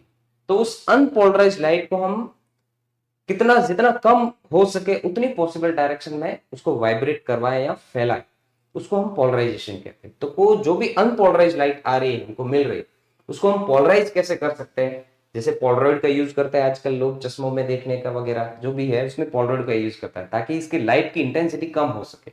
जो आपने मेलस नॉब में भी पढ़ा होगा कि पोलराइड, और प्रैक्टिकल में भी आपने एक्टिविटीज की होगी कि एक होता है पोलराइड और एक होता है एनालाइजर। तो उनके बीच में जब एंगल का चेंज करते हैं तो हमको अनपोलराइज लाइट जो है, जो ज्यादा फैल रही है, वो कम फैलती है और इंटेंसिटी भी उसकी कम देखने को मिलती है। तो यही चीज होती है पोलराइजेशन। तो इसको हम और भी अच्छे से एक्सप्लेन करेंगे जब इनकी क्लास लेंगे हम अलग अलग। अब देखो नेक्स्ट जो आपकी यूनिट है वो है एटम। अब एटम क्या होता है आप सब भली भांति जानते ही हैं कि किसी भी सब्सटेंस की या किसी भी मैटर की जो स्मॉलेस्ट यूनिट होती है उसको हम एटम कहते हैं। अब एटम के बारे में सबसे पहले किसने बताया था, आपको पता है जॉन डाल्टन ने इसको बताया था कि हर एक चीज जो है वो कोई भी सब्सटेंस जो है कोई भी मैटर जो है छोटे छोटे पार्टिकल से मिलकर बना होता है जिनको हम एटम कहते हैं। मतलब एटम से ही हर चीज मिलकर बनती है। फिर जे थॉमसन ने बताया कि उसके अंदर इलेक्ट्रॉन भी होते हैं, उसका स्ट्रक्चर बताया। तो स्ट्रक्चर के लिए भी अलग अलग मॉडल आए थे। सबसे पहले जे थॉमसन ने, फिर रदरफोर्ड ने का मॉडल भी आया था, उसने अल्फा पार्टिकल स्कैटरिंग की थी किसी एक गोल्ड फॉइल पर, तो उससे भी बहुत सारी चीजें देखने को मिली। मोस्टली जो एटम का स्ट्रक्चर का पार्ट जो है वो रदरफोर्ड ने ही बताया। उसने फिर प्रोटॉन को डिस्कवरी भी की थी, इलेक्ट्रॉन जिसके उसकी ऑर्बिट में रिवॉल्व करता है, ये सारी चीज भी रदरफोर्ड ने बताया था। वहां से कुछ रेडिएशन भी देखने को मिला उसका, जब अल्फा पार्टिकल इलेक्ट्रॉन से टकराता है तो उसने बताया कि इलेक्ट्रॉन जो है वो रिवॉल्व कर रहा है उसके अराउंड। ये सारी चीजें भी उसने बताया। रदरफोर्ड के बाद आया था बोर। तो बोर ने क्या है, बोर ने ये चीज एक्सप्लेन की थी कि कौन सा इलेक्ट्रॉन किस ऑर्बिट में पर्टिकुलर मूव करेगा, ये बोर ने एक्सप्लेन किया था। तो बोर ने अपने हिसाब से एक मॉडल दिया था। तो बोर का जो मॉडल है उसने दो पोस्टुलेट दी थी, वो हम पोस्टुलेट अच्छे से आगे और पढ़ेंगे, लेकिन फिर भी मैं ओवरऑल आपको बता देता हूँ छोटी चीज के बोर मॉडल में आपको क्या चीज देखने को मिलेगी। बोर ने यही बताया कि इलेक्ट्रॉन उसी ऑर्बिट में रिवॉल्व करता है जिसका एंगुलर ऑर्बिटल एंगुलर मोमेंटम जो है वो h/2 का इंटीग्रल मल्टीपल। तो दूसरी चीज बोर ने ये भी बताई थी कि जब कोई इलेक्ट्रॉन एक ऑर्बिट से दूसरी ऑर्बिट में ट्रांजिशन करता है, तो जब इलेक्ट्रॉन जब ऑर्बिट में मूव कर रहा है तब कोई ट्रांजिशन या एनर्जी रिलीज नहीं करता, रेडिएट नहीं करता। लेकिन जब वो एक एनर्जी स्टेट से दूसरे एनर्जी स्टेट में जब ट्रांजिशन करता है तो वो कुछ ना कुछ एनर्जी जो है वो रेडिएट करता है। तो यही सारी चीज बोर ने बताई थी। और उसने एक चीज और बताई थी कि जब एक इलेक्ट्रॉन एक एनर्जी स्टेट से दूसरे एनर्जी स्टेट में जब वो ट्रांजिशन करता है तो जिस एनर्जी स्टेट से जिस एनर्जी स्टेट में जा रहा है उन दोनों एनर्जी स्टेट्स की जो एनर्जी का डिफरेंस होता है वो ही रेडिएटेड एनर्जी के बराबर होती है जितनी वो रेडिएट करता है ट्रांजिशन करते वक्त। तो ये सारी चीज बोर ने बताई थी, हम वो और अच्छे से क्लासेस में आपको मैं समझा दूंगा और अच्छे से पढ़ेंगे। नेक्स्ट देखो आपको दिख रहा है न्यूक्लियाई। अब न्यूक्लियाई क्या होता है, न्यूक्लियस से रिलेटेड है। अब न्यूक्लियस कहाँ होता है, एटम के अंदर। एटम के अंदर वो पॉइंट जहां पर हम उस एटम का टोटल मास सेंटर ले सकते हैं उसको हम न्यूक्लियस बोलते हैं। और न्यूक्लियस से ही वर्ड आता है न्यूक्लियाई। अब न्यूक्लियस से एक वर्ड और मिलता है न्यूक्लियॉन्स, क्योंकि एटम के अंदर देखो न्यूक्लियस होता है जहां पे उसका टोटल मास सेंटर ले सकते हैं, उसी की ऑर्बिट में इलेक्ट्रॉन रिवॉल्व करता है। न्यूक्लियस के अंदर रहते हैं प्रोटॉन और न्यूट्रॉन जिसको हम न्यूक्लियाई कहते हैं। तो न्यूट्रॉन और प्रोटॉन जो है वो न्यूक्लियाई है कि न्यूक्लियस के अंदर रहते हैं। और इससे हमको न्यूक्लियर फोर्स भी देखने को मिलता है। Nuclear force, strong nuclear force proton और न्यूट्रॉन को न्यूक्लियस के अंदर बाइंड करके रखता है। और इलेक्ट्रॉन जो है वो रिवॉल्व करता है वो भी उसी की वजह से, क्योंकि वो न्यूक्लियर फोर्स ही उस इलेक्ट्रॉन को एक सेंट्रीपिटल फोर्स प्रोवाइड करता है जिसकी वजह से वो एक सर्कुलर मोशन करता है। अब अगर हम देखें कि तो न्यूक्लियस का मास जो है वो किसके बराबर होना चाहिए, कि उसके अंदर जो पार्टिकल रहते हैं न्यूक्लियाई के बराबर, तो प्रोटॉन और न्यूट्रॉन के बराबर होना चाहिए। मतलब जितने भी नंबर ऑफ प्रोटॉन जितने भी नंबर ऑफ न्यूट्रॉन उनके मास के बराबर न्यूक्लियस का मास होना चाहिए। लेकिन एक्चुअल में अगर प्रैक्टिकली देखते हैं तो उनके मास जो उनका एल्जेब्रिक सम है उसके मास से थोड़ा कम मिलता है। और उसी चीज को हम बोलते हैं मास डिफेक्ट बोलते हैं। अब ये मास डिफेक्ट क्यों मिलता है, क्योंकि जब कोई एटम ले रहे हैं उसमें इलेक्ट्रॉनों का ट्रांजिशन होता ही है। कोई स्पेक्ट्रल सीरीज देखते हैं मिलते हैं, जो भी एनर्जी वो रेडिएट करते हैं वो रेडिएटेड एनर्जी की वजह से ही ये डिफेक्ट हमको देखने को मिलता है। क्योंकि रेडिएट एनर्जी करेगा कोई ना कोई पार्टिकल ही एनर्जी हमेशा कंटेन करता है, वो पार्टिकल कुछ ना कुछ बाहर जाएगा। तो वो पार्टिकल का जो मास है जितना भी कम हो रहा है उसी चीज को हम क्या बोलते हैं, मास डिफेक्ट बोलते हैं। तो ये और भी अच्छे से मैं एक्सप्लेन करूंगा आपको। और नेक्स्ट जो हमको देखने को मिल रहा है वो न्यूक्लियर बाइंडिंग एनर्जी देखने को मिल रहा है। न्यूक्लियर बाइंडिंग एनर्जी क्या होती है, अभी मैंने आपको बताया कि न्यूक्लियस के अंदर प्रोटॉन और न्यूट्रॉन रहते हैं। तो प्रोटॉन और न्यूट्रॉन को बाइंड करने कौन करके रखता है, आपको स्ट्रॉन्ग न्यूक्लियर फोर्स। तो स्ट्रॉन्ग न्यूक्लियर फोर्स उनको बाइंड करके रखता है। अगर उस बाइंड करके जितने भी फोर्स है वो रख रहा है, अगर हम अगर एक्सटर्नल कोई फोर्स दे उसको या एनर्जी दे ताकि प्रोटॉन और न्यूट्रॉन को हम बाहर निकाल सके, तो प्रोटॉन और न्यूट्रॉन को बाहर निकालने के लिए जितनी भी एनर्जी की रिक्वायरमेंट होगी उसको हम नाम देंगे न्यूक्लियर बाइंडिंग एनर्जी। या फिर इसको मास डिफेक्ट से भी हम रिलेट कर सकते हैं कि जितनी वो एनर्जी रेडिएट कर रहा है, जितनी भी वो एनर्जी रेडिएट कर रहा है, तो उसको निकालने के लिए जितनी भी एनर्जी वो रेडिएट कर रहा है कैसे निकला, कोई ना कोई पार्टिकल, तो उस पार्टिकल को निकालने के लिए जितनी भी उस मास डिफेक्ट के इक्विवेलेंट जो एनर्जी होगी उसको भी हम न्यूक्लियर बाइंडिंग एनर्जी कह सकते हैं, जिसको हम नाभिकीय बंधन ऊर्जा भी हिंदी में कहते हैं। अब न्यूक्लियर जो हमने लिया है, न्यूक्लियस एटम के अंदर रहता है, न्यूक्लियर पार्टिकल होते हैं, एटॉमिक पार्टिकल होते हैं। तो इससे हमको क्या चीज देखने को मिलती है, यहाँ पे अब दो चीज हमको और देखने को मिलती है। अगर हम रेडियोएक्टिव एलिमेंट्स की तरफ चले तो उन रेडियोएक्टिव एलिमेंट से हमको दो रिएक्शन और देखने को मिलता है, न्यूक्लियर फिजन और न्यूक्लियर फिजन। इसमें क्या रहता है कि जब दो छोटे पार्टिकल अगर मिक्स होके एक बड़े पार्टिकल का निर्माण करते हैं, मतलब एक दो एटम जो है, छोटे न्यूक्लियाई जो है वो मिलकर अगर दो छोटे न्यूक्लियाई जो है मिलकर बड़े न्यूक्लियाई का अगर निर्माण कर रहे हैं, मतलब बड़ा एक न्यूक्लियाई बना रहे हैं, तो इस रिएक्शन को हम बोलते हैं न्यूक्लियर फ्यूजन बोलते हैं। और फ्यूजन में क्या होता है कि दो एक बड़ा न्यूक्लियाई जो है दो छोटे न्यूक्लियाई में कन्वर्ट होता है। तो इस दौरान क्या होता है, इन दोनों, ये रिएक्शन है, न्यूक्लियर रिएक्शंस बोलते हैं इनको। इन दोनों ही रिएक्शन के अंदर क्या होता है कि जब दो छोटे न्यूक्लियाई बड़े में कन्वर्ट होते हैं तब भी कुछ एनर्जी हीट की फॉर्म में रिलीज करते हैं, और जब दो एक बड़ा जो दो में कन्वर्ट होता है तब भी कुछ हीट एनर्जी, हीट की फॉर्म में एनर्जी वो रिलीज करते हैं। उस हीट एनर्जी का हम और भी काम में ले सकते हैं, कुछ बिजली बनाने में वगैरह। तो ये न्यूक्लियर फिजन और फ्यूजन, तो न्यूक्लियर रिएक्शंस बोलते हैं इनको। अब ये न्यूक्लियर रिएक्शंस जो है न्यूक्लियर रिएक्टर्स में होती है। तो ये और भी अच्छे आगे से हम आगे पढ़ेंगे तब और भी अच्छे से मैं एक्सप्लेन करूंगा आपको। अभी नेक्स्ट जो आपकी देखो यूनिट दे रखी है वो सेमीकंडक्टर इलेक्ट्रॉनिक्स। मतलब सेमीकंडक्टर से जितने भी जो भी चीजें मिल सकती है कि इसमें कैसे करंट फ्लो होती है वगैरह। अब सेमीकंडक्टर क्या होता है, ना तो ये कंडक्टर है ना इंसुलेटर, लेकिन इन दोनों की तरह ये वर्क करते हैं, क्योंकि इनकी कंडक्टिविटी जो है वो टेम्परेचर पे डिपेंड करती है। इसीलिए इनको कई बार सुपर कंडक्टर्स की तरह भी यूज किया जाता है सेमीकंडक्टर्स। जैसे अगर नॉर्मली आप देखें सिलिकॉन और जर्मेनियम जो है प्योर सेमीकंडक्टर्स है।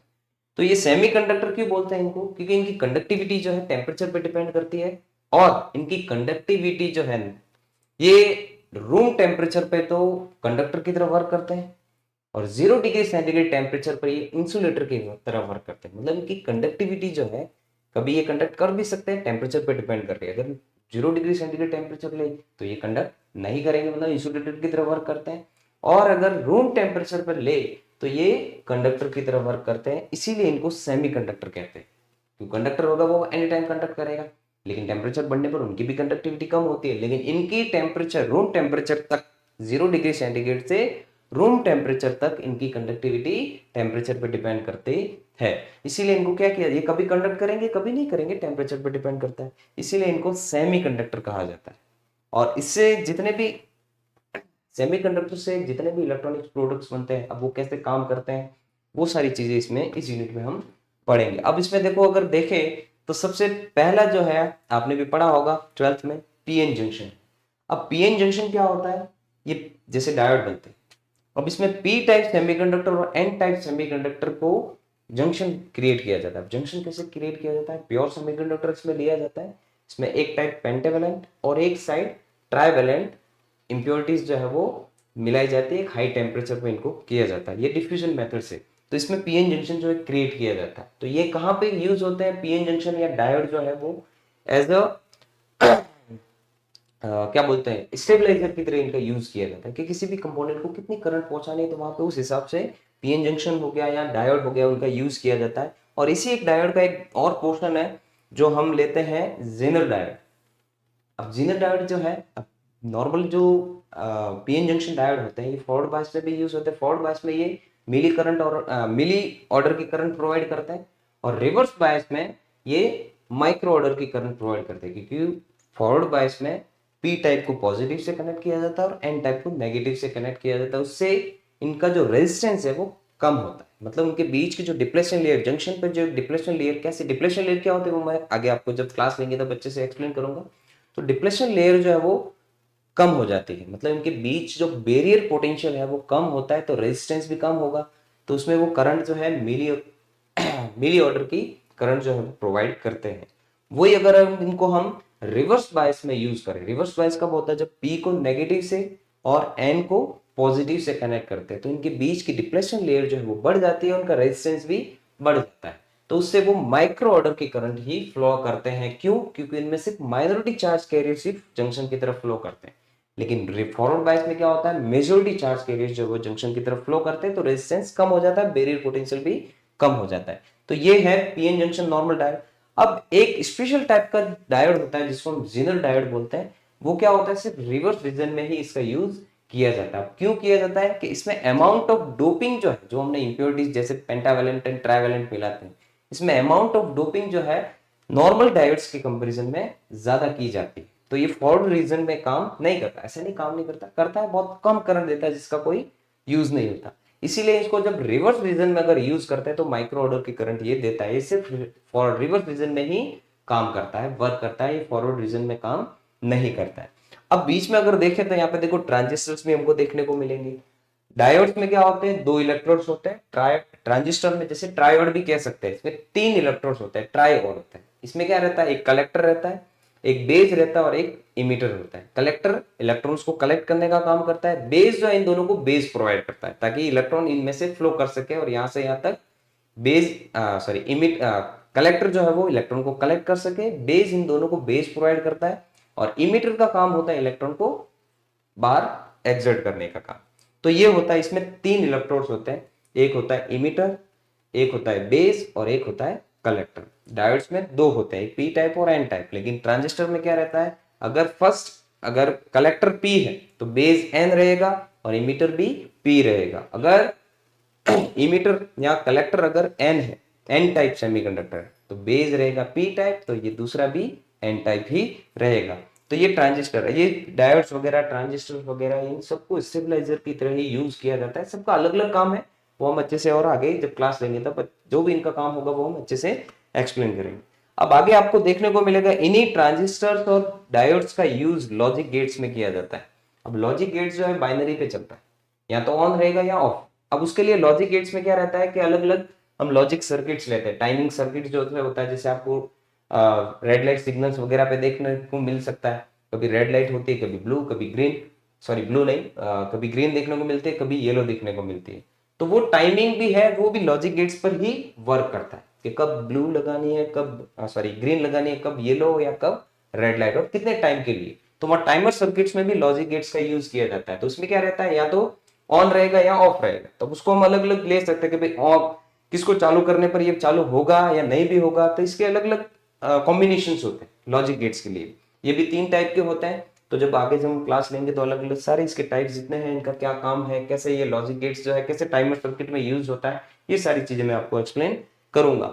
और देखो ये जो सेमीकंडक्टर डायोड जो है, जो मैंने आपको बताया, इनको हम एज अ रेक्टिफायर भी यूज करते हैं।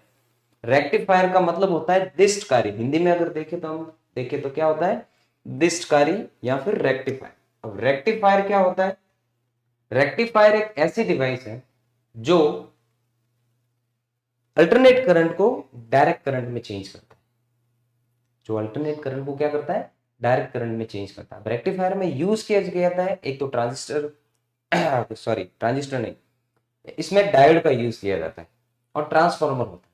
अब अगर हम सिंगल डायोड का यूज करते हैं तो वो हाफ वेव को ही रेक्टिफाई करता है, मतलब जो अल्टरनेट करंट है उसके सिर्फ हाफ साइकिल को ही वो डायरेक्ट करंट में चेंज करता है। तो रेक्टिफायर का काम यही है, इसका प्रिंसिपल भी यही है। रेक्टिफायर एक ऐसी डिवाइस होती है जो अल्टरनेट करंट को डायरेक्ट करंट में चेंज करती है। अगर हम सिंगल डायोड का यूज करते हैं ट्रांसफार्मर के साथ तो वो हाफ वेव रेक्टिफायर होता है।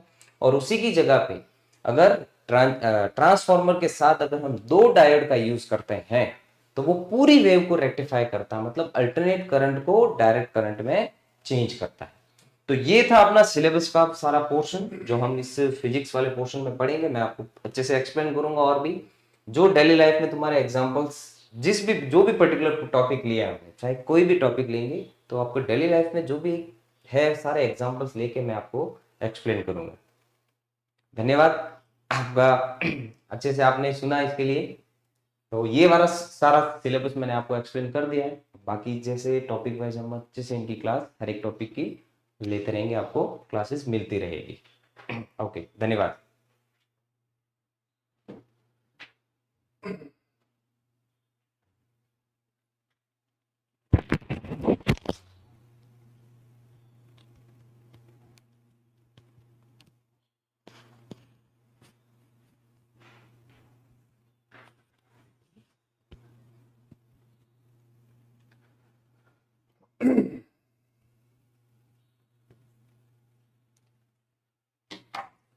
नमस्कार साथियों, जीजीडी के ऑनलाइन प्लेटफॉर्म पे आपका हार्दिक स्वागत व अभिनंदन है। आज लैब असिस्टेंट की फिजिक्स और केमिस्ट्री का सिलेबस डिस्कशन का क्लास है।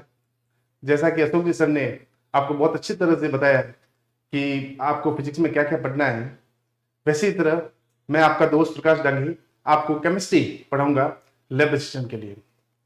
सिलेबस को स्टार्ट करने से पहले मैं आपको कुछ चीजें बताना चाहूंगा कि अपने 2 पेपर होंगे, उसमें एक तो जीके का पेपर है और एक अपने मेन पेपर है।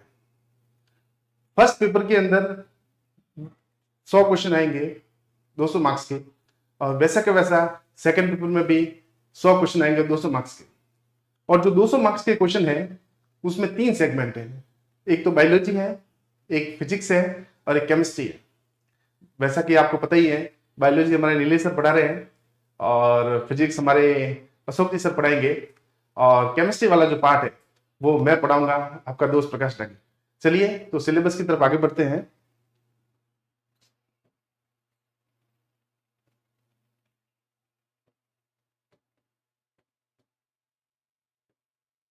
चलिए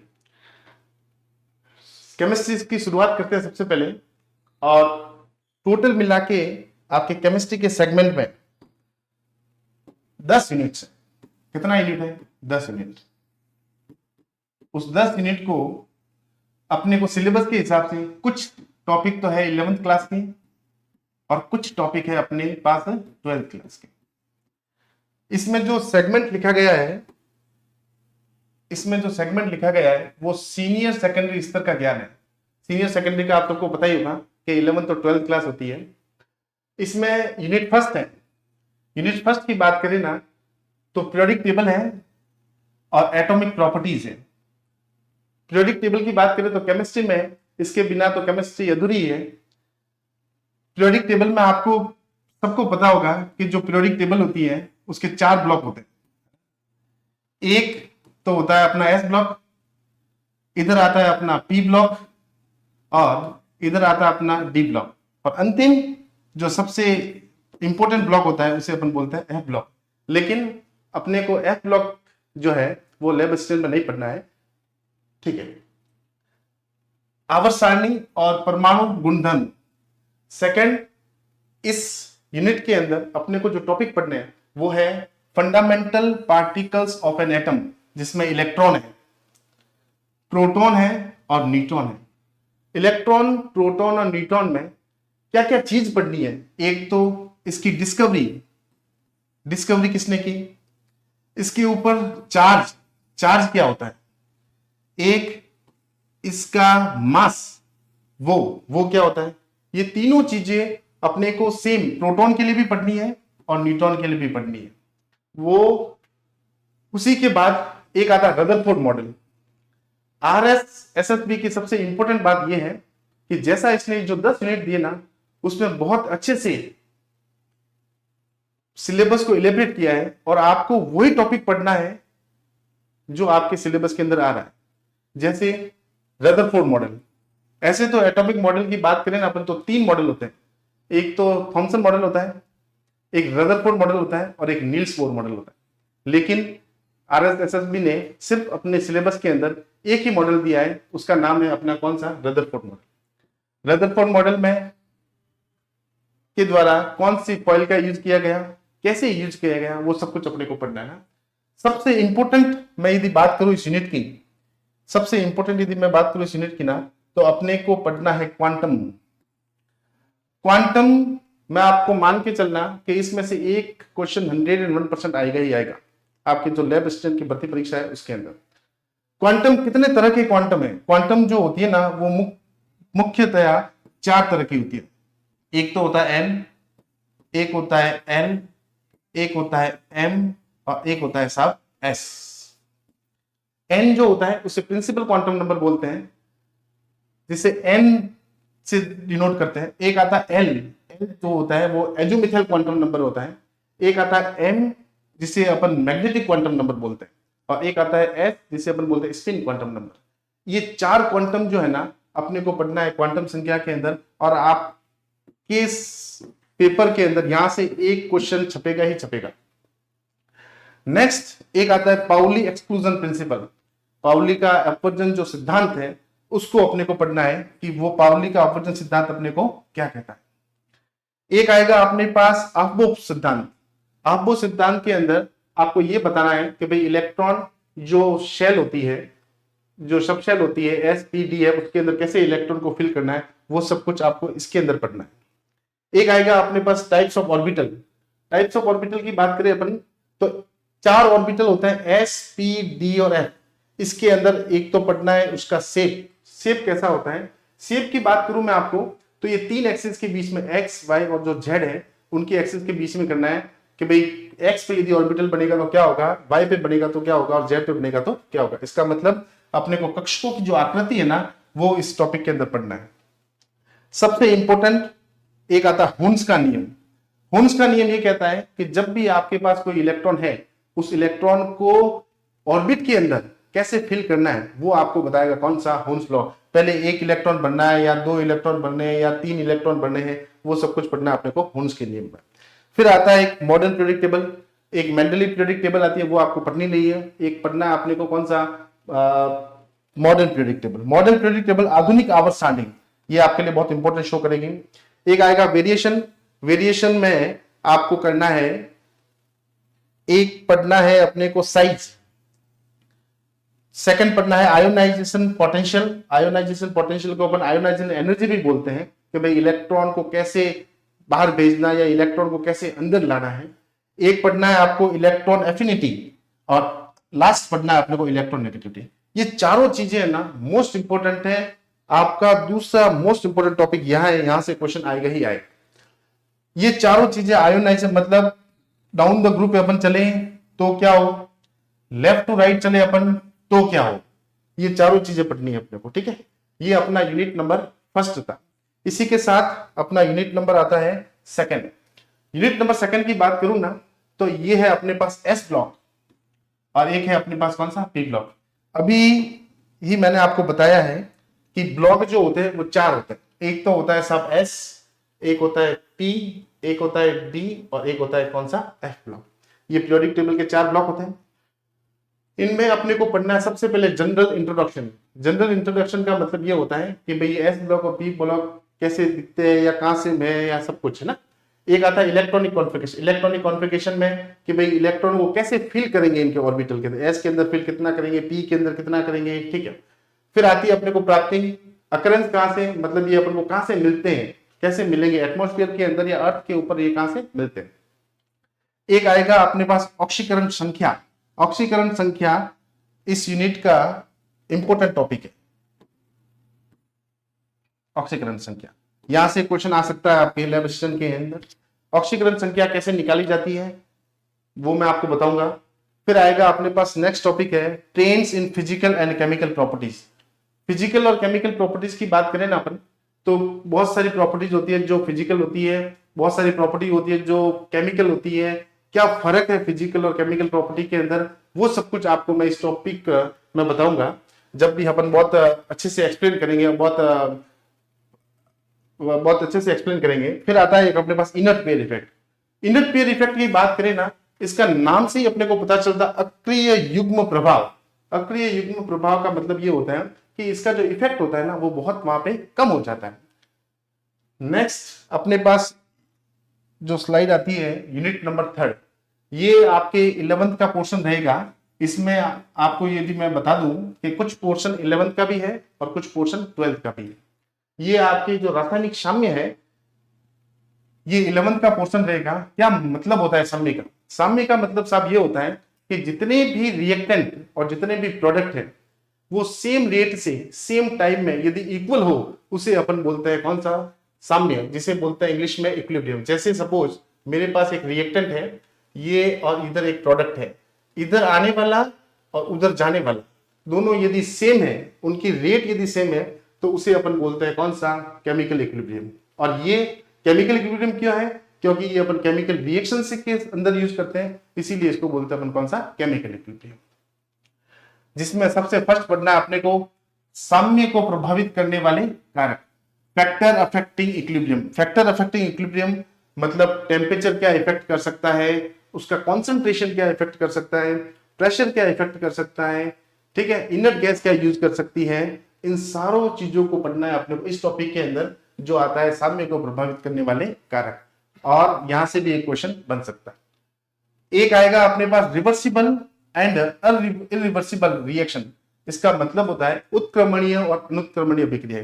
कुछ अभिक्रियाएं ऐसी होती है जो रिएक्टेंट से प्रोडक्ट बना सकती है, कुछ अभिक्रियाएं वो होती है जो प्रोडक्ट से रिएक्टेंट बना सकती है, ठीक है। तो उन सारी चीजों को अपने को पढ़ना है, एक तो उत्क्रमणीय में और एक पढ़ना है अपने को कौन सा, अनुत्क्रमणीय के अंदर। नेक्स्ट एक आएगा रासायनिक साम्य के नियम। मतलब जब भी अपने पास कोई भी केमिकल इक्विलिब्रियम होगा तो उसके कौन कौन से लॉ है, किन किन चीजों का अपने को ध्यान रखना पड़ेगा, उन सभी को जितने भी लॉ है वो पढ़ना है अपने को कौन सा, केमिकल इक्विलिब्रियम में। चलिए साहब, नेक्स्ट है अपने पास लय सतिल्य। लय सतिल्य भी इस टॉपिक का सबसे इंपॉर्टेंट पार्ट है, जिसमें से एक क्वेश्चन आपके यहाँ क्लिक हो सकता है, ठीक है सर। चलिए एक यहां से टॉपिक हो सकता है अपने पास। नेक्स्ट है अपने पास यूनिट फोर्थ। यूनिट फोर्थ की बात करें ना तो एक आता है अम्ल क्षार साम्य, acid base equilibrium. Acid base equilibrium ऊपर वाला जो पढ़ा अपन ने वो तो था आपके पास केमिकल, ये वाला जो आया है वो आया रहा है आयोनिक इक्विलिब्रियम। आयोनिक इक्विलिब्रियम का मतलब ये होता है कि यहाँ पे जो साम्य अवस्था होगी वो आयंस के लिए होगी। अब मैं आपको ये बता दूं कि आयंस क्या होता है। आयंस मतलब जब भी कोई स्पीशीज इलेक्ट्रॉन को डोनेट करती है या उसको गेन करती है, मतलब यदि कोई इलेक्ट्रॉन को त्यागता है या इलेक्ट्रॉन को ग्रहण करता है, तब जाके जो आवेश उस किसी भी स्पीशीज के ऊपर आता है उसे अपन बोलते हैं कौन सा, आयंस बोलते हैं, ठीक है। तो इसमें पढ़ना है अपने को कौन सा, अम्ल क्षार साम्य। एक आती है अपने पास पीएच। पीएच आप सबको पता ही होगा, एक इतना बड़ा सा स्केल आता है जिसके अंदर 7 पीएच होती है। यहां से ऊपर होता है वो सारा कहलाता है बेस कहलाता है, और 7 से नीचे साब होता है वो सारा कहलाता है एसिड। एक आएगा अपने पास कॉमन आयन इफेक्ट। ये इफेक्ट तो नाम से ही पता चल जाता है कि सपोज किसी भी सॉल्यूशन के अंदर, किसी भी विलियन के अंदर यदि वो आयंस पहले से प्रेजेंट है और उसी आयन को यदि उस विलियन में डाला जाता है तो जो इफेक्ट होता है उसे अपन बोलते हैं कौन सा, कॉमन आयन इफेक्ट। मतलब कि जब इस सॉल्यूशन में H+ पहले से प्रेजेंट है मान लो, और मैंने यहां से डाल दिया ऊपर से H+, ठीक है। तो अब H+ जैसे ही मैंने इस विलियन के अंदर डाल दिया तो H तो पहले से प्रेजेंट है, H तो पहले से उपस्थित है। तो इसका मतलब इसके लिए जो ऊपर से डालने वाला जो है आयंस, वो इसके लिए किसकी तरह शो करेगा, कॉमन की तरह शो करेगा। किसकी तरह शो करेगा साहब, कॉमन की तरह। इसीलिए इस इफेक्ट को बोलते हैं अपन कौन सा, कॉमन आयन इफेक्ट। नेक्स्ट एक आएगा अपने पास बफर सॉल्यूशन। बफर सॉल्यूशन मतलब जो स्टेलाइज्ड सॉल्यूशन होते हैं, कहाँ यूज होता है, कैसे बफर सॉल्यूशन बनाया जाता है, वो सब कुछ इस टॉपिक के अंदर अपने को पढ़ना है।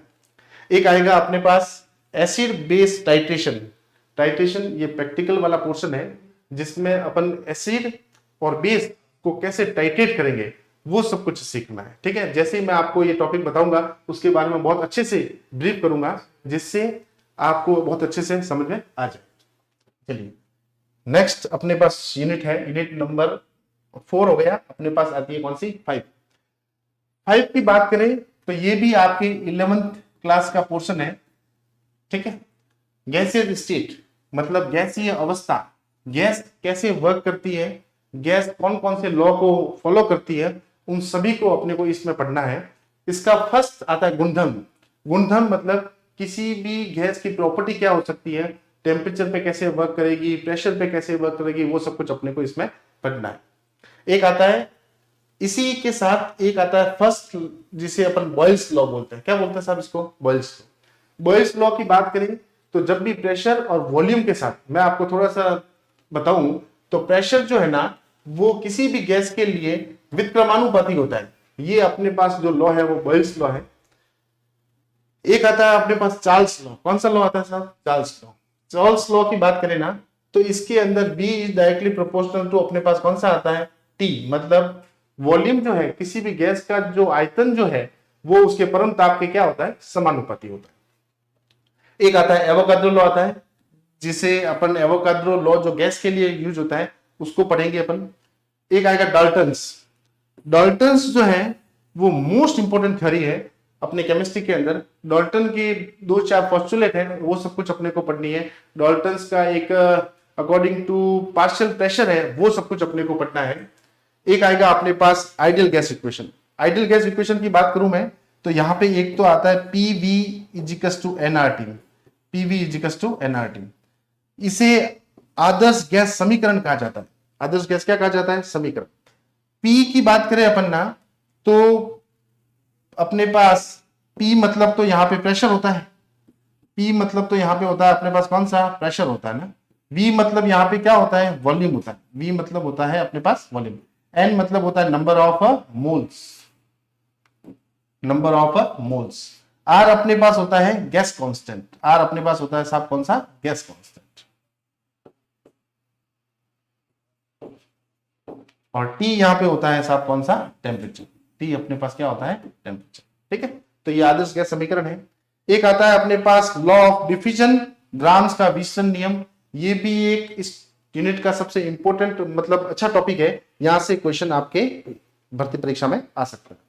एक आती है अपने पास काइनेटिक थ्योरी ऑफ गैसेस, मतलब गैसों का अणुगति की सिद्धांत। गैसें अणुओं के साथ किस तरह मूव करती है, वो सब कुछ पढ़ना है अपने को। कौन सा? गैसों के अणुगति सिद्धांत में। चलिए, एक आता है अपने पास सिक्स यूनिट में है अपने पास। पहले अपने गैस के बारे में पढ़ा, तो जब गैस के बारे में पढ़ा है तो फिर उसके बाद द्रव के बारे में भी पढ़ना पड़ेगा। तो ये नेक्स्ट जो यूनिट है उसमें आता है अपने पास कौन सा? द्रव। जो द्रव की बात करें अपन, द्रव अवस्था मतलब लिक्विड स्टेट पढ़ना है अपने को। द्रवों के गुणधर्म पढ़ने, द्रव कैसे काम करता है, प्रेशर पे कैसे काम करेगा, टेम्परेचर पे काम कैसे करेगा। ठीक है, ये सब कुछ उसके प्रॉपर्टीज है, वो अपने को पढ़नी है। एक आता है वेपर प्रेशर। वेपर प्रेशर मतलब वाष्प दाब। किसी भी चीज को यदि अपन गर्म करेंगे तो वाष्प बनेगी, और वाष्प पे जो लगने वाला दाब होता है उसे अपन बोलते हैं कौन सा? वाष्प दाब बोलते हैं, जिसे इंग्लिश के अंदर बोलते हैं अपन कौन सा? Vapour pressure. एक आएगा surface tension. Surface tension, surface tension बहुत अच्छा टॉपिक है। सरफेस मतलब जैसे सपोज कोई भी सोल्यूशन है ना, ये यहां तक भरा हुआ है, ठीक है। अब यहाँ की ये जो इसकी सरफेस होगी ना, यहाँ पे प्रेशर या यहाँ पे कोई भी एक फोर्स यूज होता है, इसके कारण यहाँ पे टेंशन बिल्ड होती है, जिसे अपन बोलते हैं कौन सा? पृष्ठ तनाव। जिसे अपन क्या बोलते हैं? पृष्ठ तनाव। इसी के साथ एक टॉपिक आएगा अपने पास कौन सा? विस्कोसिटी। कौन सा आएगा साहब? विस्कोसिटी। विस्कोसिटी मतलब कोई तरल या कोई भी द्रव कितना विस्कस है। विस्कस का मतलब होता है कोई भी तरल कितना चिकना है। जैसे मैं आपको बात करूं, एक तो होता है अपने पास पानी, एक तो अपने पास होता है पानी, और एक उसी के साथ होता है अपने पास तेल हो। तो दोनों में से विस्कस प्रॉपर्टी जो होती है ना, दोनों की अलग अलग होती है। कौन किससे ज्यादा विस्कस है, कौन किससे ज्यादा विस्कस कम है, वो सारा सब कुछ जब मैं ये आपको टॉपिक पढ़ाऊंगा तब बताऊंगा कि कौन किसके ज्यादा विस्कस होता है। ठीक है, चलिए एक आती है अपने पास इकाई 7, जिसे बोलते हैं ठोस अवस्था। अब जैसा कि अपन ने पहले गैस पढ़ लिया, फिर अपन ने द्रव पढ़ लिया, तो इसका मतलब उसके बाद में अपने को ठोस तो पढ़ना ही पड़ेगा। ये आपकी यूनिट जो है वो क्लास 12 की है। कौन सी है? क्लास 12 की, जिसमें आपको सबसे पहले पढ़ना है कौन सा? Properties of solid. क्या पढ़ना है आपको? Properties of solid. Properties of solid के मतलब ठोस के गुणधर्म पढ़ने। क्या पढ़ना है आपको? ठोस के गुणधर्म। ठोस कैसे बनाए जा सकते हैं, कौन कौन से ठोस होते हैं, ठोसों का निर्माण कैसे किया जा सकता है, वो सब कुछ पढ़ना है अपने को। कौन सा? प्रॉपर्टीज ऑफ ठोस में। एक आता है अपने पास कौन सा? ठोसों के वर्गीकरण। ठोसों के वर्गीकरण के अंदर अपने को जैसे मुख्यतया जो ठोस होते हैं ना, वो 4 प्रकार के होते हैं। कितने प्रकार के होते हैं साहब? 4 प्रकार। 4 प्रकार। 4 प्रकार में भी कौन कौन से होते हैं? एक तो मान लो आणविक ठोस होते हैं,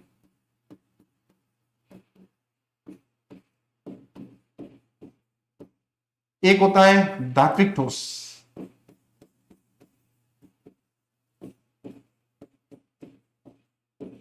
एक होता है साहब आयनिक ठोस,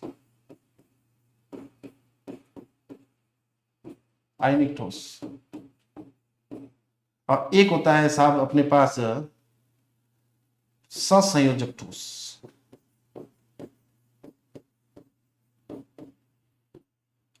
ससंयोजक ठोस, और ससंयोजक ठोस है उसे हम नेटवर्क ठोस भी बोलते हैं। कौन सा ठोस बोलते हैं? नेटवर्क ठोस।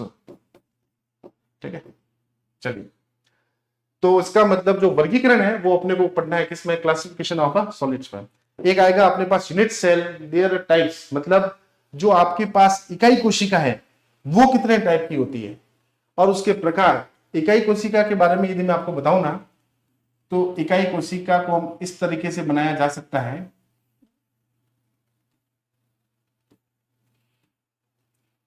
और ये सारी जो इकाई कोशिका है वो जहां पे भी अपने को जो मिल रही है लाइनें, वहां पे क्या होता है अपने पास? परमाणु। चलिए, यहाँ पे अपने पास 1 2 3 4 5 6 7 और 8 इस टाइप की जो होती है, इसे अपन बोलते हैं एक एक कोशिका। क्या बोलते हैं इसको? अपने पास एक एक कोशिका कहे, या इसको बोल सकते हैं अपन कौन सा? Unit cell. क्या बोल सकते हैं इसको साहब? Unit cell. ठीक है, नेक्स्ट अपने को पढ़ना है packing of crystal. Packing of crystal मतलब हेक्सागोनल पैक होगा या टेट्रागोनल पैक होगा। किसी भी क्रिस्टल के अंदर परमाणु की जो संख्या होती है वो किस तरीके से पैक किया जा सकता है। जैसे मान लो अपने पास कोई रूम है, उस रूम के अंदर कितने टेबल को ओपन रखा जा सकता है, कितने चेयर्स को ओपन रखा जा सकता है, वैसा का वैसा सिस्टम अपने को इसमें पढ़ना है कि अपन क्रिस्टल को कैसे पैक कर सकते हैं।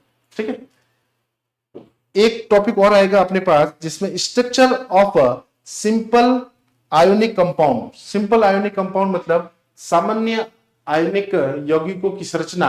कौन कौन से आयनिक यौगिक होते हैं, उनकी संरचना कैसी होती है, उनको कैसे बनाया जा सकता है, वो सब कुछ पढ़ना है। एक आएगा डिफेक्ट इन क्रिस्टल, जो इस यूनिट का इंपॉर्टेंट टॉपिक में से आप मान के चलना, आपकी इस भर्ती परीक्षा के अंदर एक क्वेश्चन आएगा ही आएगा, जहां से आएगा आपके पास फ्रेंकल है और एक आता है अपने पास कौन सा? शॉटकी। फ्रेंकल कैसा होता है, शॉटकी कैसी होती है, वो सारा सब कुछ बताऊंगा मैं, बहुत अच्छे से बताऊंगा वो जब भी अपने ये टॉपिक पढ़ेंगे। तो ये अपनी 7 यूनिट कंप्लीट हो गई है। नेक्स्ट जो यूनिट है वो है अपने पास इकाई 8, जिसे बोलते हैं अपन कौन सा? विलयन, जिसे अपन बोलते हैं कौन सा? सॉल्यूशन। और ये वाला जो पोर्शन है, ये वाला पोर्शन जो आपके क्लास 12th से लिया गया, ठीक है, इसके अंदर एक पढ़ना है अपने को सल्यूट, एक पढ़ना है अपने को कौन सा? सल्यूट पढ़ना है। कौन सा पढ़ना है अपने को? सल्यूट। एक है अपने पास सॉल्वेंट और एक है अपने पास सॉल्यूशन। अब सब आपको पता ही होगा कि सॉल्यूशन जो होता है ना, सॉल्यूशन की बात करें तो विलयन भी जो होते हैं ना, वो 2 तरह के होते हैं। एक तो होता है समांगी, ठीक है ना, ठीक है, विलयन की बात करें होता है अपने पास कौन सा? समांगी। और एक होता है अपने पास कौन सा? विषमांगी। एक तो होता है समांगी और एक होता है अपने पास कौन सा? विषमांगी। समांगी की बात करें अपन तो इसको बोलते हैं साहब कौन सा? होमोजीनियस। कौन सा बोलते हैं इसको? होमोजीनियस। अब इसको बोलते हैं साहब कौन सा? हेट्रोजीनियस। हेट्रोजीनियस बोलते हैं, ठीक है। विलय सबको पता होगा कि यदि किसी सॉल्यूशन की बात करें अपन, ये मैंने एक सॉल्यूशन ले लिया ना, इस सॉल्यूशन में ये तो मैंने ले लिया वाटर, और ऊपर से यदि मैंने इसके अंदर मिला लिया NaCl, तो इसका मतलब क्या है कि जो NaCl अपन ने मिलाया है वो तो यहाँ पे वर्क करेगा सल्यूट की तरह। किसकी तरह बात करेगा अपने पास? सल्यूट की तरह। और H2O जो है ना, वो बिहेव करेगा किसकी तरह? सॉल्वेंट की तरह। एक तो होगा विलय और एक होगा विलायक। विलय कैसे पता लगेगा अपने को? विलय मतलब जिसमें जो विलयन के अंदर कम मात्रा में हो उसे तो बोलते हैं अपन कौन सा? विलय। और जो अधिक मात्रा में होता है उसे अपन बोलते हैं कौन सा? विलायक। विलय मतलब विलय तो खुद घुलता है और विलायक हमेशा किसी दूसरे सब्सटेंस को अपने अंदर घोलता है, ठीक है। तो ये अपने को पढ़ना है कौन सा? विलय पढ़ना है, विलायक पढ़ना है और विलयन पढ़ना है। चलिए दूसरा टॉपिक की बात करें अपन तो पढ़ना है concentration of a solution. Concentration of a solution, कोई भी विलयन होगा वो किन किन कॉन्सेंट्रेशन पे डिपेंड करता है, कैसे कॉन्सेंट्रेशन को बढ़ाया जा सकता है, कैसे कॉन्सेंट्रेशन को कम किया जा सकता है, वो पढ़ना है। और उसमें भी कौन से टॉपिक पढ़ना है? एक तो पढ़ना है मोलैरिटी, एक तो पढ़ना है मोलैरिटी, जिसे अपन कैपिटल M बोलते हैं। क्या बोलता है? Capital M। एक आता है नॉर्मेलिटी, जिसे बोलता है कैपिटल N। एक आता है फॉर्मेलिटी, जिसे बोलता है कैपिटल F। एक आता है मोलैलिटी, जिसे बोलते हैं साहब स्मॉल m। और एक जो सबसे लास्ट है वो है अपने, सॉरी लास्ट नहीं, उसके बाद वेट परसेंटेज भी है, मोल को बोलते हैं अपन कौन सा, एक्स, जिसे मोल फ्रैक्शन बोलते हैं। एक आएगा वेट परसेंटेज, मतलब किसी भी विलयन के अंदर विलय का परसेंटेज कितना है और विलय का परसेंटेज कितना है। ठीक है, ये पढ़ना है अपने को किसमें, कॉन्सेंट्रेशन ऑफ सॉल्यूशन में। चलिए, एक आएगा अपने पास types of solution. Types of solution में एक तो गैस सॉल्यूशन होता है, एक लिक्विड सॉल्यूशन होता है, और एक होता है कौन सा, सॉलिड सॉल्यूशन। गैस सॉल्यूशन का मतलब क्या, आपको जैसा कि मैंने बताया कि कोई भी विलयन होता है ना, कोई भी विलयन, उसके कितने पार्ट होते हैं, दो। एक तो होता है विलय और एक होता है साहब विलायक। एक तो होता है विलय और एक क्या होता है, विलायक। ठीक है, विलायक की मात्रा यदि ज्यादा है और वो उसकी अवस्था यदि गैस अवस्था है ना, तो वो विलायक, वो सॉल्यूशन कहलाएगा अपने पास कौन सा, गैसियस सॉल्यूशन। कौन सा कहलाएगा, गैसियस सॉल्यूशन। इसका मतलब आप सबको सीधा सीधा ये मतलब पता चल गया होगा कि आपके पास यदि कोई विलयन है, उसके अंदर यदि गैस ज्यादा है और सॉल्यूट जो है वो आपके पास गैस हो सकता है, लिक्विड हो सकता है और सॉलिड हो सकता है, तो वो कहलाएगा अपने पास कौन सा, गैसियस सॉल्यूशन। इसका मीनिंग कि जब विलय जो होगा, विलय जो होगा वो आपके पास क्या क्या हो सकता है, विलय आपके पास हो सकता है गैस हो सकता है, क्या हो सकता है, लिक्विड हो सकता है, और क्या हो सकता है, लिक्विड हो सकता है, और एक हो सकता है अपने पास कौन सा, लिक्विड हो सकता है और अपने पास होगा ठोस हो सकता है, लिक्विड, और एक हो सकता है अपने पास सॉलिड हो सकता है। लेकिन यदि वो गैसियस विलयन है तो हमेशा याद रखना कि विलायक हमेशा किस फॉर्म में होगा, गैस फॉर्म में। और यदि आपके पास सेम विलायक यदि किस फॉर्म में है, लिक्विड में, किस फॉर्म में है, लिक्विड में, तो वो हमेशा लिक्विड सॉल्यूशन होगा। कौन सा सॉल्यूशन होगा, लिक्विड सॉल्यूशन। और वही विलायक यदि आपके पास सॉलिड में है तो वो हो जाएगा अपने पास कौन सा, सॉलिड। तो ये जितने भी सॉल्यूशन पढ़ने हैं वो अपने को पढ़ना है टाइप्स ऑफ सॉल्यूशन के, टाइप्स ऑफ सॉल्यूशन के। मैं आपको यदि गैस सॉल्यूशन की बात करूं ना, तो जैसे मैंने लिख दिया ऑक्सीजन इन N2, ठीक है। तो इसका मतलब क्या है, ऑक्सीजन गैस किसमें है, नाइट्रोजन में, जो अपने एटमॉस्फेयर के अंदर होती है। तो नाइट्रोजन जो है वो तो अपनी होगी सॉल्वेंट, वो तो अपना क्या होगा, सॉल्वेंट। और ऑक्सीजन जो है वो अपना कौन सा हो जाएगा, सॉल्यूट, वो अपना कौन सा हो जाएगा, सॉल्यूट। इसका सीधा सीधा मतलब ये है कि ऑक्सीजन तो है अपने पास लेसर अमाउंट में, ऑक्सीजन तो है अपने पास किस में, लेसर में, जबकि नाइट्रोजन जो है वो अपने पास होती है किसमें, हायर अमाउंट। किसमें अमाउंट में होती है बेटा, हायर अमाउंट। चलिए, एक आता है लिक्विड सॉल्यूशन। लिक्विड सॉल्यूशन में जैसे मैं एक बात करूं, एक मैंने टेस्ट ट्यूब ले लिया, उसके अंदर मैंने क्या फिल कर दिया, वाटर फिल कर दिया, और ऊपर से मैंने मिला लिया कोई भी शुगर मिला ली, है ना। तो जैसे शुगर मिलाएंगे किसके अंदर, वाटर के अंदर, तो शुगर ज्यादा होगा या वाटर ज्यादा होगी, वाटर ज्यादा होगा। तो इसका मतलब वाटर जो है वो अपने पास किस अवस्था में है, वो है अपने पास लिक्विड अवस्था में। वो किस अवस्था में है, लिक्विड अवस्था में। इसका मतलब ये जो सॉल्यूशन है वो कहलाएगा अपने पास कौन सा, लिक्विड सॉल्यूशन। कौन सा कहलाएगा साहब, लिक्विड सॉल्यूशन। ठीक है, सबसे लास्ट और सबसे इंपॉर्टेंट एग्जांपल है जिसे बोलते हैं अपन कौन सा, सॉलिड सॉल्यूशन। सॉलिड सॉल्यूशन की एग्जांपल की बात करूं ना मैं आपको, तो जैसे अपन बात कर सकते हैं copper in gold, copper in gold. जैसे अपन सबको पता होगा कि गोल्ड जो है उसका भाव बहुत तेजी से ऊपर जा रहा है, तो गोल्ड में जो कॉपर मिला रहे हैं अपन, तो कॉपर तो होता है बहुत कम अमाउंट में मिलता है, और गोल्ड जो होता है उसके सारे गहने बनाए जाते हैं। इसका मतलब कॉपर जो है यहाँ पे सॉल्यूट होता है, और गोल्ड जो होता है वो अपने पास सॉल्वेंट होता है। इसका मतलब जो गोल्ड है उसकी अपने पास अवस्था कौन सी होती है, ठोस अवस्था। कौन सी होती है, ठोस अवस्था। इसीलिए इस सॉल्यूशन को अपन ठोस विलयन भी बोल सकते हैं। किस विलयन बोल सकते हैं अपन, ठोस विलयन बोल सकते हैं। ठीक है, ये अभी मैंने एक एक एग्जांपल बताया है, जब मैं आपको पढ़ाऊंगा तो बहुत अच्छे से बताऊंगा, हर एक दो दो तीन तीन चार चार एग्जांपल बताऊंगा। ठीक है, चलिए एक आता है अपने पास राउल्स लॉ। कौन सा लॉ, राउल्स लॉ।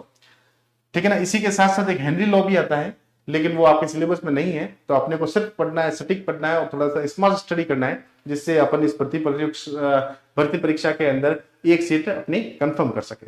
चलिए साहब, राउल्ट नियम एक आएगा अपने पास, आइडियल और नॉन आइडियल सॉल्यूशन। आइडियल और non ideal solution most important है। आइडियल मतलब जो राउल्स के नियम को फॉलो करते हैं, जो राउल्स के नियम को क्या करते हैं, फॉलो करते हैं। एक आता है नॉन आइडियल। नॉन आइडियल का मतलब होता है जो राउल्स के नियम को फॉलो नहीं करते। क्या होते हैं आइडियल सॉल्यूशन? और भी है, वॉल्यूम से रिलेटेड क्या है, ठीक है ना, टेम्परेचर से रिलेटेड क्या है, वो सब कुछ मैं बताऊंगा, लेकिन अभी अपन सिर्फ थोड़ा सा हल्का हल्का डिस्कशन करेंगे। एक आएगा नॉन आइडियल सॉल्यूशन, है ना। नॉन आइडियल सॉल्यूशन वो भी दो तरह के होते हैं, एक तो पॉजिटिव होता है और एक ही क्या होता है अपने पास, नेगेटिव होता है। एक तो पॉजिटिव होता है और एक होता है अपने पास कौन सा, नेगेटिव। इसका मतलब आदर्श और अनादर्श विलयन को अपने को पढ़ना है। चलिए, एक आती है अपने पास कॉलिगेटिव प्रॉपर्टी। कॉलिगेटिव प्रॉपर्टी में से एक क्वेश्चन आपके बन सकता है। कॉलिगेटिव प्रॉपर्टी मतलब जिसे अपन हिंदी में बोलते हैं विलयन के अणुसंख्यक गुणधर्म। कॉलिगेटिव प्रॉपर्टी का मतलब होता है कि वो सारी प्रॉपर्टीज जो उसके नेचर पे डिपेंड न करके उसकी अमाउंट पे डिपेंड करती है, उन सारी प्रॉपर्टी को बोलते हैं अपन कौन सा, कॉलिगेटिव प्रॉपर्टी। मेन अपने को इस चैप्टर के अंदर है ना, मेन अपने को इस चैप्टर के अंदर 4 कॉलिगेटिव प्रॉपर्टी पढ़नी है। कौन कौन सी कॉलिगेटिव प्रॉपर्टी पढ़नी है? वो है अपने पास कॉलिगेटिव प्रॉपर्टी की बात करूं, कॉलिगेटिव प्रॉपर्टी की बात करूं ना, तो अपने को कितनी पढ़नी है? 4। फर्स्ट, सेकंड, थर्ड और कौन सी आती है? फोर्थ। फर्स्ट कॉलिगेटिव प्रॉपर्टी आती है जिसे अपन शॉर्टकट में बोल सकते हैं RLVP। RLVP का पूरा नाम है रिलेटिंग लोअरिंग वेपर प्रेशर। किसी भी विलयन का जो वेपर प्रेशर है, जो वाष्प दाब है, उसको कैसे कम किया जा सकता है, कैसे बढ़ाया जा सकता है, वो सब कुछ पढ़ना है। एक आती है elevation of boiling point, elevation of boiling point, elevation of boiling point. एक आती है अपने पास depression of freezing point.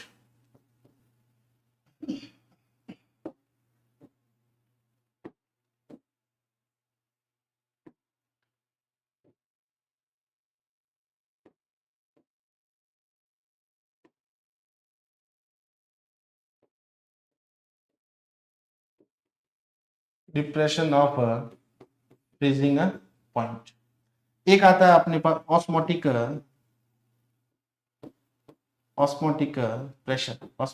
Pressure. तो ये 4 जो है वो अपने को पढ़नी है किसमें? Colligative property. एक बार मैं फिर बता देता हूं, कॉलिगेटिव प्रॉपर्टी वो प्रॉपर्टीज होती है जो उसके नेचर पे डिपेंड नहीं करती है। तो फिर डिपेंड किस पे करेगी? वो डिपेंड करेगी उसकी अमाउंट पे, कि आपने कितना मिलाया है। ठीक है, चलिए, तो ये अपने को पढ़ना है कौन सा, कॉलिगेटिव प्रॉपर्टी। इसी के साथ अपनी 8 यूनिट है वो भी कंप्लीट हो जाती है। चलिए, नेक्स्ट आती है अपने पास 9, ठीक है, जिसे बोलते हैं कौन सा, nomenclature and general properties of organic compound.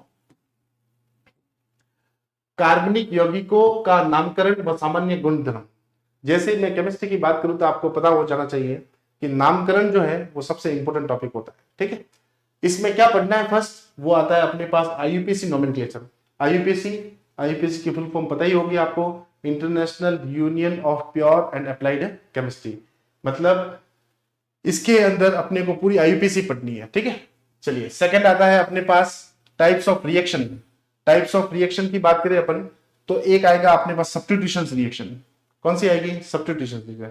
Substitution reaction का मतलब ये होता है कि अपन किसी भी सब्सटेंस को या किसी भी एटम को कैसे सब्स्टिट्यूट कर सकते हैं। ठीक है, तो वो सारी सब्स्टिट्यूशन रिएक्शन आएगी। एक आएगी एडिशन रिएक्शन आएगी। एडिशन रिएक्शन में जैसे मान लो अपने पास कोई केमिकल रिएक्शन है, उसके अंदर किसी भी इलेक्ट्रोफाइल को या किसी भी सब्सटेंस को उसके अंदर ऐड करना है, तो वो जो सारी रिएक्शंस होगी वो कहलाएगी अपने पास किसमें? Addition reaction. एक आती है अपने पास एलिमिनेशन रिएक्शन। एलिमिनेशन रिएक्शन का मतलब किसी भी चीज को कैसे एलिमिनेट करते हैं, अपने रिएक्टेंट से कैसे उसको बाहर भेजा जाएगा, वो सारी रिएक्शन आती है अपने पास किसमें? Elimination reaction. ठीक है, चलिए, एक आता है इलेक्ट्रोफाइल और एक आता है कौन सा? न्यूक्लियोफाइल।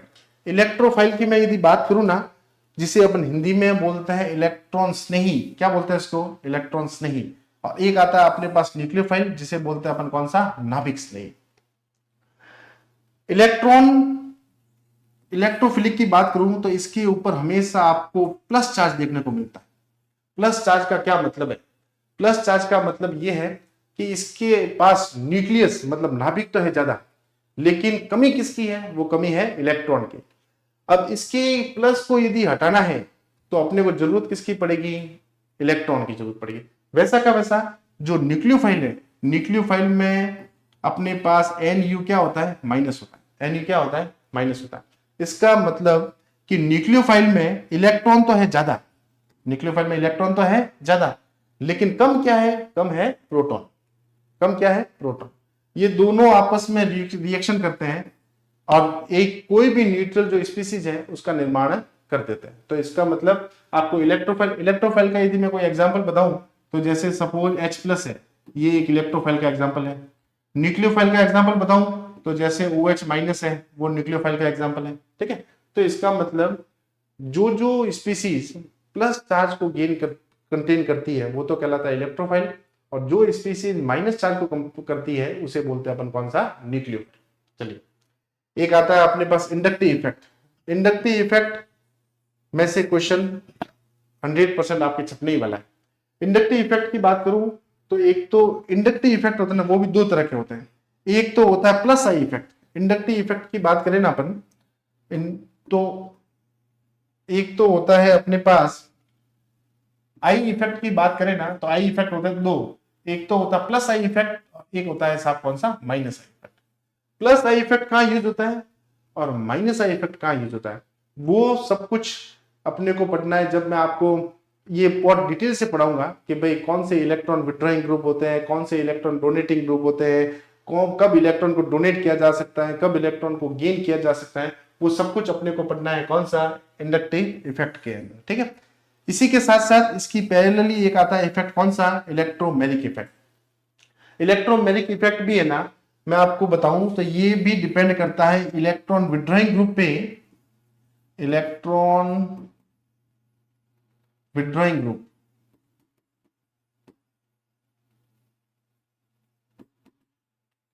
इलेक्ट्रॉन विड्रॉइंग ग्रुप जिससे हिंदी में अपन बोलते हैं इलेक्ट्रॉन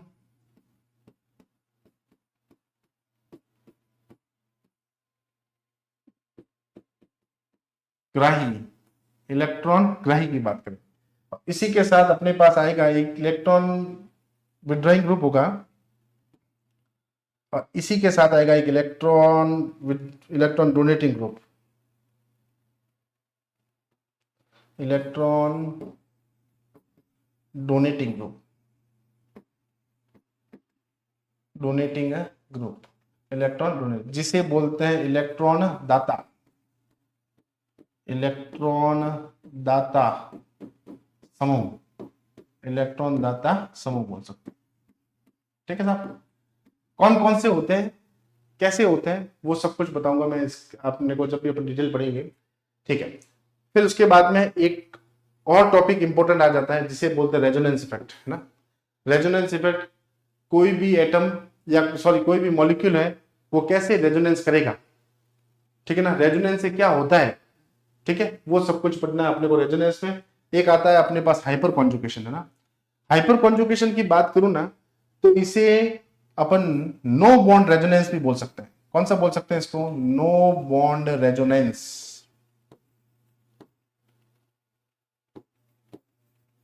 नो बॉन्ड रेजोनेंस बोलते हैं। अब क्यों बोलते हैं इसको नो बॉन्ड रेजोनेंस, वो भी मैं आपको जब ये टॉपिक जब अच्छे से डिटेल से पढ़ाऊंगा तो वहां बताऊंगा। एक आता है इसी के साथ स्टेरिक इफेक्ट। स्टेरिक इफेक्ट को अपन बोलते हैं त्रिविमीय प्रभाव।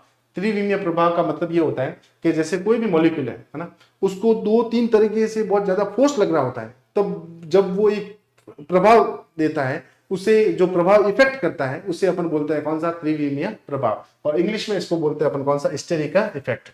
ठीक है, फिर अपने पास लास्ट आता है अपने पास कौन सा? ये भी एक अच्छा टॉपिक है जिसे बोलते हैं आइसोमेरिज्म। आइसोमेरिज्म का मतलब ये होता है कि मॉलिक्यूलर फॉर्मूला तो क्या होना चाहिए? सेम होना चाहिए, और उसका स्ट्रक्चर क्या होना चाहिए? अलग अलग होना चाहिए। आइसोमेरिज्म की बात करें ना तो अपने पास एक तो स्ट्रक्चर आती है और एक आती है अपने पास कौन सा? स्टीरियो।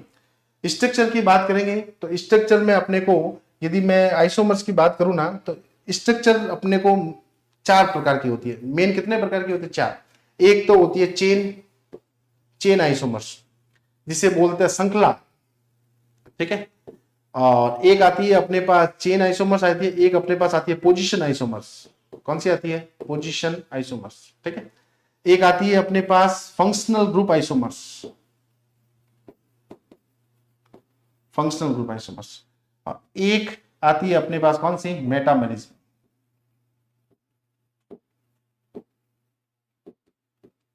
मेटामेरिज्म बोलते हैं, ठीक है। उसी के साथ एक आती है स्टीरियो आइसोमर्स की अपन बात करें ना, तो स्टीरियो के अंदर अपने को पढ़ना है 2 तरह की। एक तो आएगी अपने पास ऑप्टिकल, या ऑप्टिकल की जगह पहले बोल देते हैं अपन ज्योमेट्रिकल, है ना। और दूसरी आएगी अपने पास कौन सी? ऑप्टिकल। कौन सी आएगी? ऑप्टिकल। ज्योमेट्रिकल आइसोमर्स का आइसोमेरिज्म क्या मतलब है? ज्योमेट्रिकल आइसोमेरिज्म का मतलब ये होता है कि किसी भी मॉलिक्यूल की अपन ज्योमेट्री है वो कैसे चेंज कर सकते हैं। जैसे मान लो मेरे पास अभी ये जो रिमोट दे रखा है, ये मैंने ऐसे पकड़ा है ना, मुझे इसका ज्योमेट्री चेंज करना है, तो मैंने इसको क्या कर दिया? ऐसे घुमा दिया, ठीक है। तो इसका मतलब इसकी ज्योमेट्री क्या हो जाएगी? चेंज हो जाएगी। मतलब कि इसकी पोजीशन अपन क्या कर सकते हैं? चेंज कर सकते हैं। और वो कैसे करेंगे? वो करेंगे अपन उनके एटम्स के हिसाब से। तो इसी में अपने को 2 चीजें पढ़नी है। एक तो आता है सिस और एक आता है साहब कौन सा? ट्रांस। ज्योमेट्रिकल में एक तो सिस आता है, एक कौन सा आता है? ट्रांस आता है, ठीक है। ऑप्टिकल में भी सेम है। एक तो आता है डेक्स्ट्रो, एक तो आता है कौन सा? डेक्स्ट्रो, जिसे अपन +D बोलते हैं, है ना। और एक आता है लीवो। कौन सा आता है? लीवो, जिसे अपन बोलते हैं -L। तो इसके बारे में अपने को बहुत अच्छे से पढ़ना है, ठीक है। तो ये अपनी कौन सी यूनिट थी? Unit number 9। चलिए अंतिम स्लाइड की तरफ चलते हैं, जो अपने टॉपिक का लास्ट पोर्शन है, हाइड्रोकार्बन। हाइड्रोकार्बन की बात करें तो ये अपने 11th क्लास का पोर्शन है। इसमें आपके सिलेबस के अंदर कुछ टॉपिक 11th के हैं और कुछ टॉपिक 12th के। फर्स्ट आता है अपने पास definition, types of hybridization, types of hydrocarbons. Hydrocarbon की बात करें तो वो अणु कहलाते हैं जिसके अंदर कार्बन भी होना चाहिए और क्या होना चाहिए? हाइड्रोजन। मतलब कि कार्बन और हाइड्रोजन से मिलने वाले जितने भी अणु हैं, है ना, जितने भी सब्सटेंस है, वो सारे कहलाते हैं अपने पास कौन सा? हाइड्रोकार्बन, है ना। हाइड्रोकार्बन में मेनली अपने को 4 पढ़ना है। एक तो पढ़नी है एल्केन, एक पढ़नी है एल्कीन, एक पढ़नी है एल्काइन और एक पढ़नी है अपने को कौन सा? एरिन। एल्केन में अपने पास उसके जनरल फॉर्मूले हैं, एल्केन को कैसे बनाया जा सकता है, एल्कीन का जनरल फॉर्मूला क्या है, ठीक है। मोस्ट इंपोर्टेंट यदि मैं आपको बताऊं ना, तो सबसे पहले अपने को कैसा उनका प्रिपरेशन, एक आती है इनकी प्रिपरेशन, है ना। प्रिपरेशन मतलब इनको कैसे बनाया जाता है, ठीक है। दूसरा अपने पास आएगा, जैसे दूसरा देखा है तो जब बन जाएगा तो अपने पास आएगी एक फिजिकल प्रॉपर्टी। कौन सी प्रॉपर्टी आएगी? फिजिकल प्रॉपर्टीज, है ना। फिजिकल प्रॉपर्टीज का मतलब ये होता है कि इसके भौतिक गुणधर्म कैसे होते हैं, कि जब अपने पास अपन किसी भी चीज को बना देंगे तो कैसा दिखाई देगा, ठीक है ना। जल में घुलनशील होगा कि नहीं होगा, वो सब कुछ पढ़ना है ना। तीसरा जो आता है ना, वो आती है इसकी केमिकल प्रॉपर्टी। कौन सी प्रॉपर्टी आती है? Chemical properties. और चौथा जो आता है वो आता है इसका यूज। ये 4 हर बार अपने को हाइड्रोकार्बन के पढ़ना है, ठीक है। तो जैसे अपन इसको टॉपिक वाइज पढ़ेंगे तो आपको मैं बताऊंगा कि इनको चारों को कैसे यूज किया जाता है। तो इसका मतलब एल्केन है, एल्कीन है, एल्काइन है और ये अपने पास बेंजीन वाली जो एरिन है, ठीक है। तो ये नेक्स्ट टॉपिक है अपने पास प्रिपरेशन ऑफ हाइड्रोकार्बन। मतलब मैंने अभी आपको बता दिया है कि इनका विवेचन कैसे किया जाता है। ये जितने भी हाइड्रोकार्बन है, एल्केन है, एल्कीन है और एल्काइन है और एरिन है, इनका बनाया कैसे जा सकता है, ठीक है। वो सब कुछ पढ़ना है अपने को किसमें? इस वाला जो 2nd नंबर टॉपिक है वहां से, मतलब हाइड्रोकार्बनों का विवेचन, जिसके अंदर अपने को वुड्स रिएक्शन है, एलिमिनेशन रिएक्शन है, वो सब कुछ पढ़नी है, ठीक है सर। चलिए एक आती है अपने पास फिजिकल प्रॉपर्टी, है ना। फिजिकल प्रॉपर्टी ये मैंने अभी जस्ट आपको बता दिया है। एक आएगी अपने पास केमिकल प्रॉपर्टी। केमिकल प्रॉपर्टी में जिसमें रासायनिक गुणधर्म का मतलब ये होता है कि अपन किसी भी चीज को, जैसे मान लो मैंने ये एल्केन को बना दिया है ना, मैंने किसको बना दिया? एल्केन को। एल्केन को कैसे बनाया जाता है, एक छोटा सा एग्जांपल बता देता हूं मैं। मेरे पास एक लिखा हुआ है CH2 डबल बॉन्ड CH2। इसकी रिएक्शन यदि मैं करा दूं H2 के साथ, किसके साथ कराऊं? H2 के साथ। 3 जो आता है Ni, PD और कौन सा आता है? PT। ये 3 कौन सी मेटल होती है, ये सब आपको पता ही होगा, नहीं भी पता हो तो थोड़ा सा देख लीजिएगा। इसे रिड्यूसिंग मेटल बोलते हैं। कौन सी मेटल बोलते हैं साहब? Reducing metal. इनकी प्रेजेंस में हमेशा इसका क्या होगा? रिडक्शन होगा। अब जब रिडक्शन होगा तो इसका मतलब एक H तो जाएगा इसके पास और एक H जाएगा इसके पास, तो ये बन गया अपने पास CH3 और ये CH3। इसका क्या नाम था? इसका नाम था इथीन। इसका नाम क्या था? इथीन, है ना। इथीन का जब भी हाइड्रोजनेशन हुआ, है ना, तो क्या फॉर्मेशन हुआ? वो फॉर्मेशन हुआ है साहब इथेन। क्या है? इथेन। और आप सबको पता होगा कि इथेन जो है वो एक टाइप की क्या कहलाती है अपने पास? एल्केन कहलाती है। क्या कहलाती है? एल्केन। एन मतलब इसके अंदर सारे बॉन्ड कौन से होंगे? Single bond. सारे बॉन्ड कौन से होंगे इसके अंदर? Single bond. इसके अंदर हो जाएगा अपने पास कौन सा? डबल बॉन्ड हो जाएगा। कौन सा बॉन्ड हो जाएगा? Double bond. इसके अंदर हो जाएगा अपने पास कौन सा? Triple bond. ठीक है। और एरिन के अंदर तो आप सबको पता ही होगा कि एरोमेटिक रिंग चाहिए। ठीक है। कैसे एरोमेटिसिटी चेक करते हैं वो सब कुछ अपने अंदर बता। अब देखो जैसे इथीन से क्या बन गया? इथेन बन गया, तो इसके अंदर जो डबल बॉन्ड था वो क्या हो गया? ब्रेक हो गया, और वो क्या बन गया? CH3 और CH3। अब जब ये CH3 और CH3 बन गया, मतलब CH3 और ये CH3 बन गया, अब इसकी जो रिएक्शन है वो किसी और के साथ करवाई जाएगी तो क्या मिलेगा? वो सिस्टम जो है या वो सब कुछ रिएक्शन है वो आती है अपने पास किस में? केमिकल इक्विलिब्रियम के अंदर। केमिकल इक्विलिब्रियम के अंदर। ठीक है। तो आपको मैंने आज इस फर्स्ट क्लास से जितना भी सिलेबस था वो बहुत अच्छे से बता दिया है। होप आप सबको समझ में आया होगा। मैं उम्मीद करता हूं कि आगे वाला समय आपका और मेरा बहुत अच्छे से रिलेशन बन जाए। ठीक है। नमस्कार साथियों, धन्यवाद।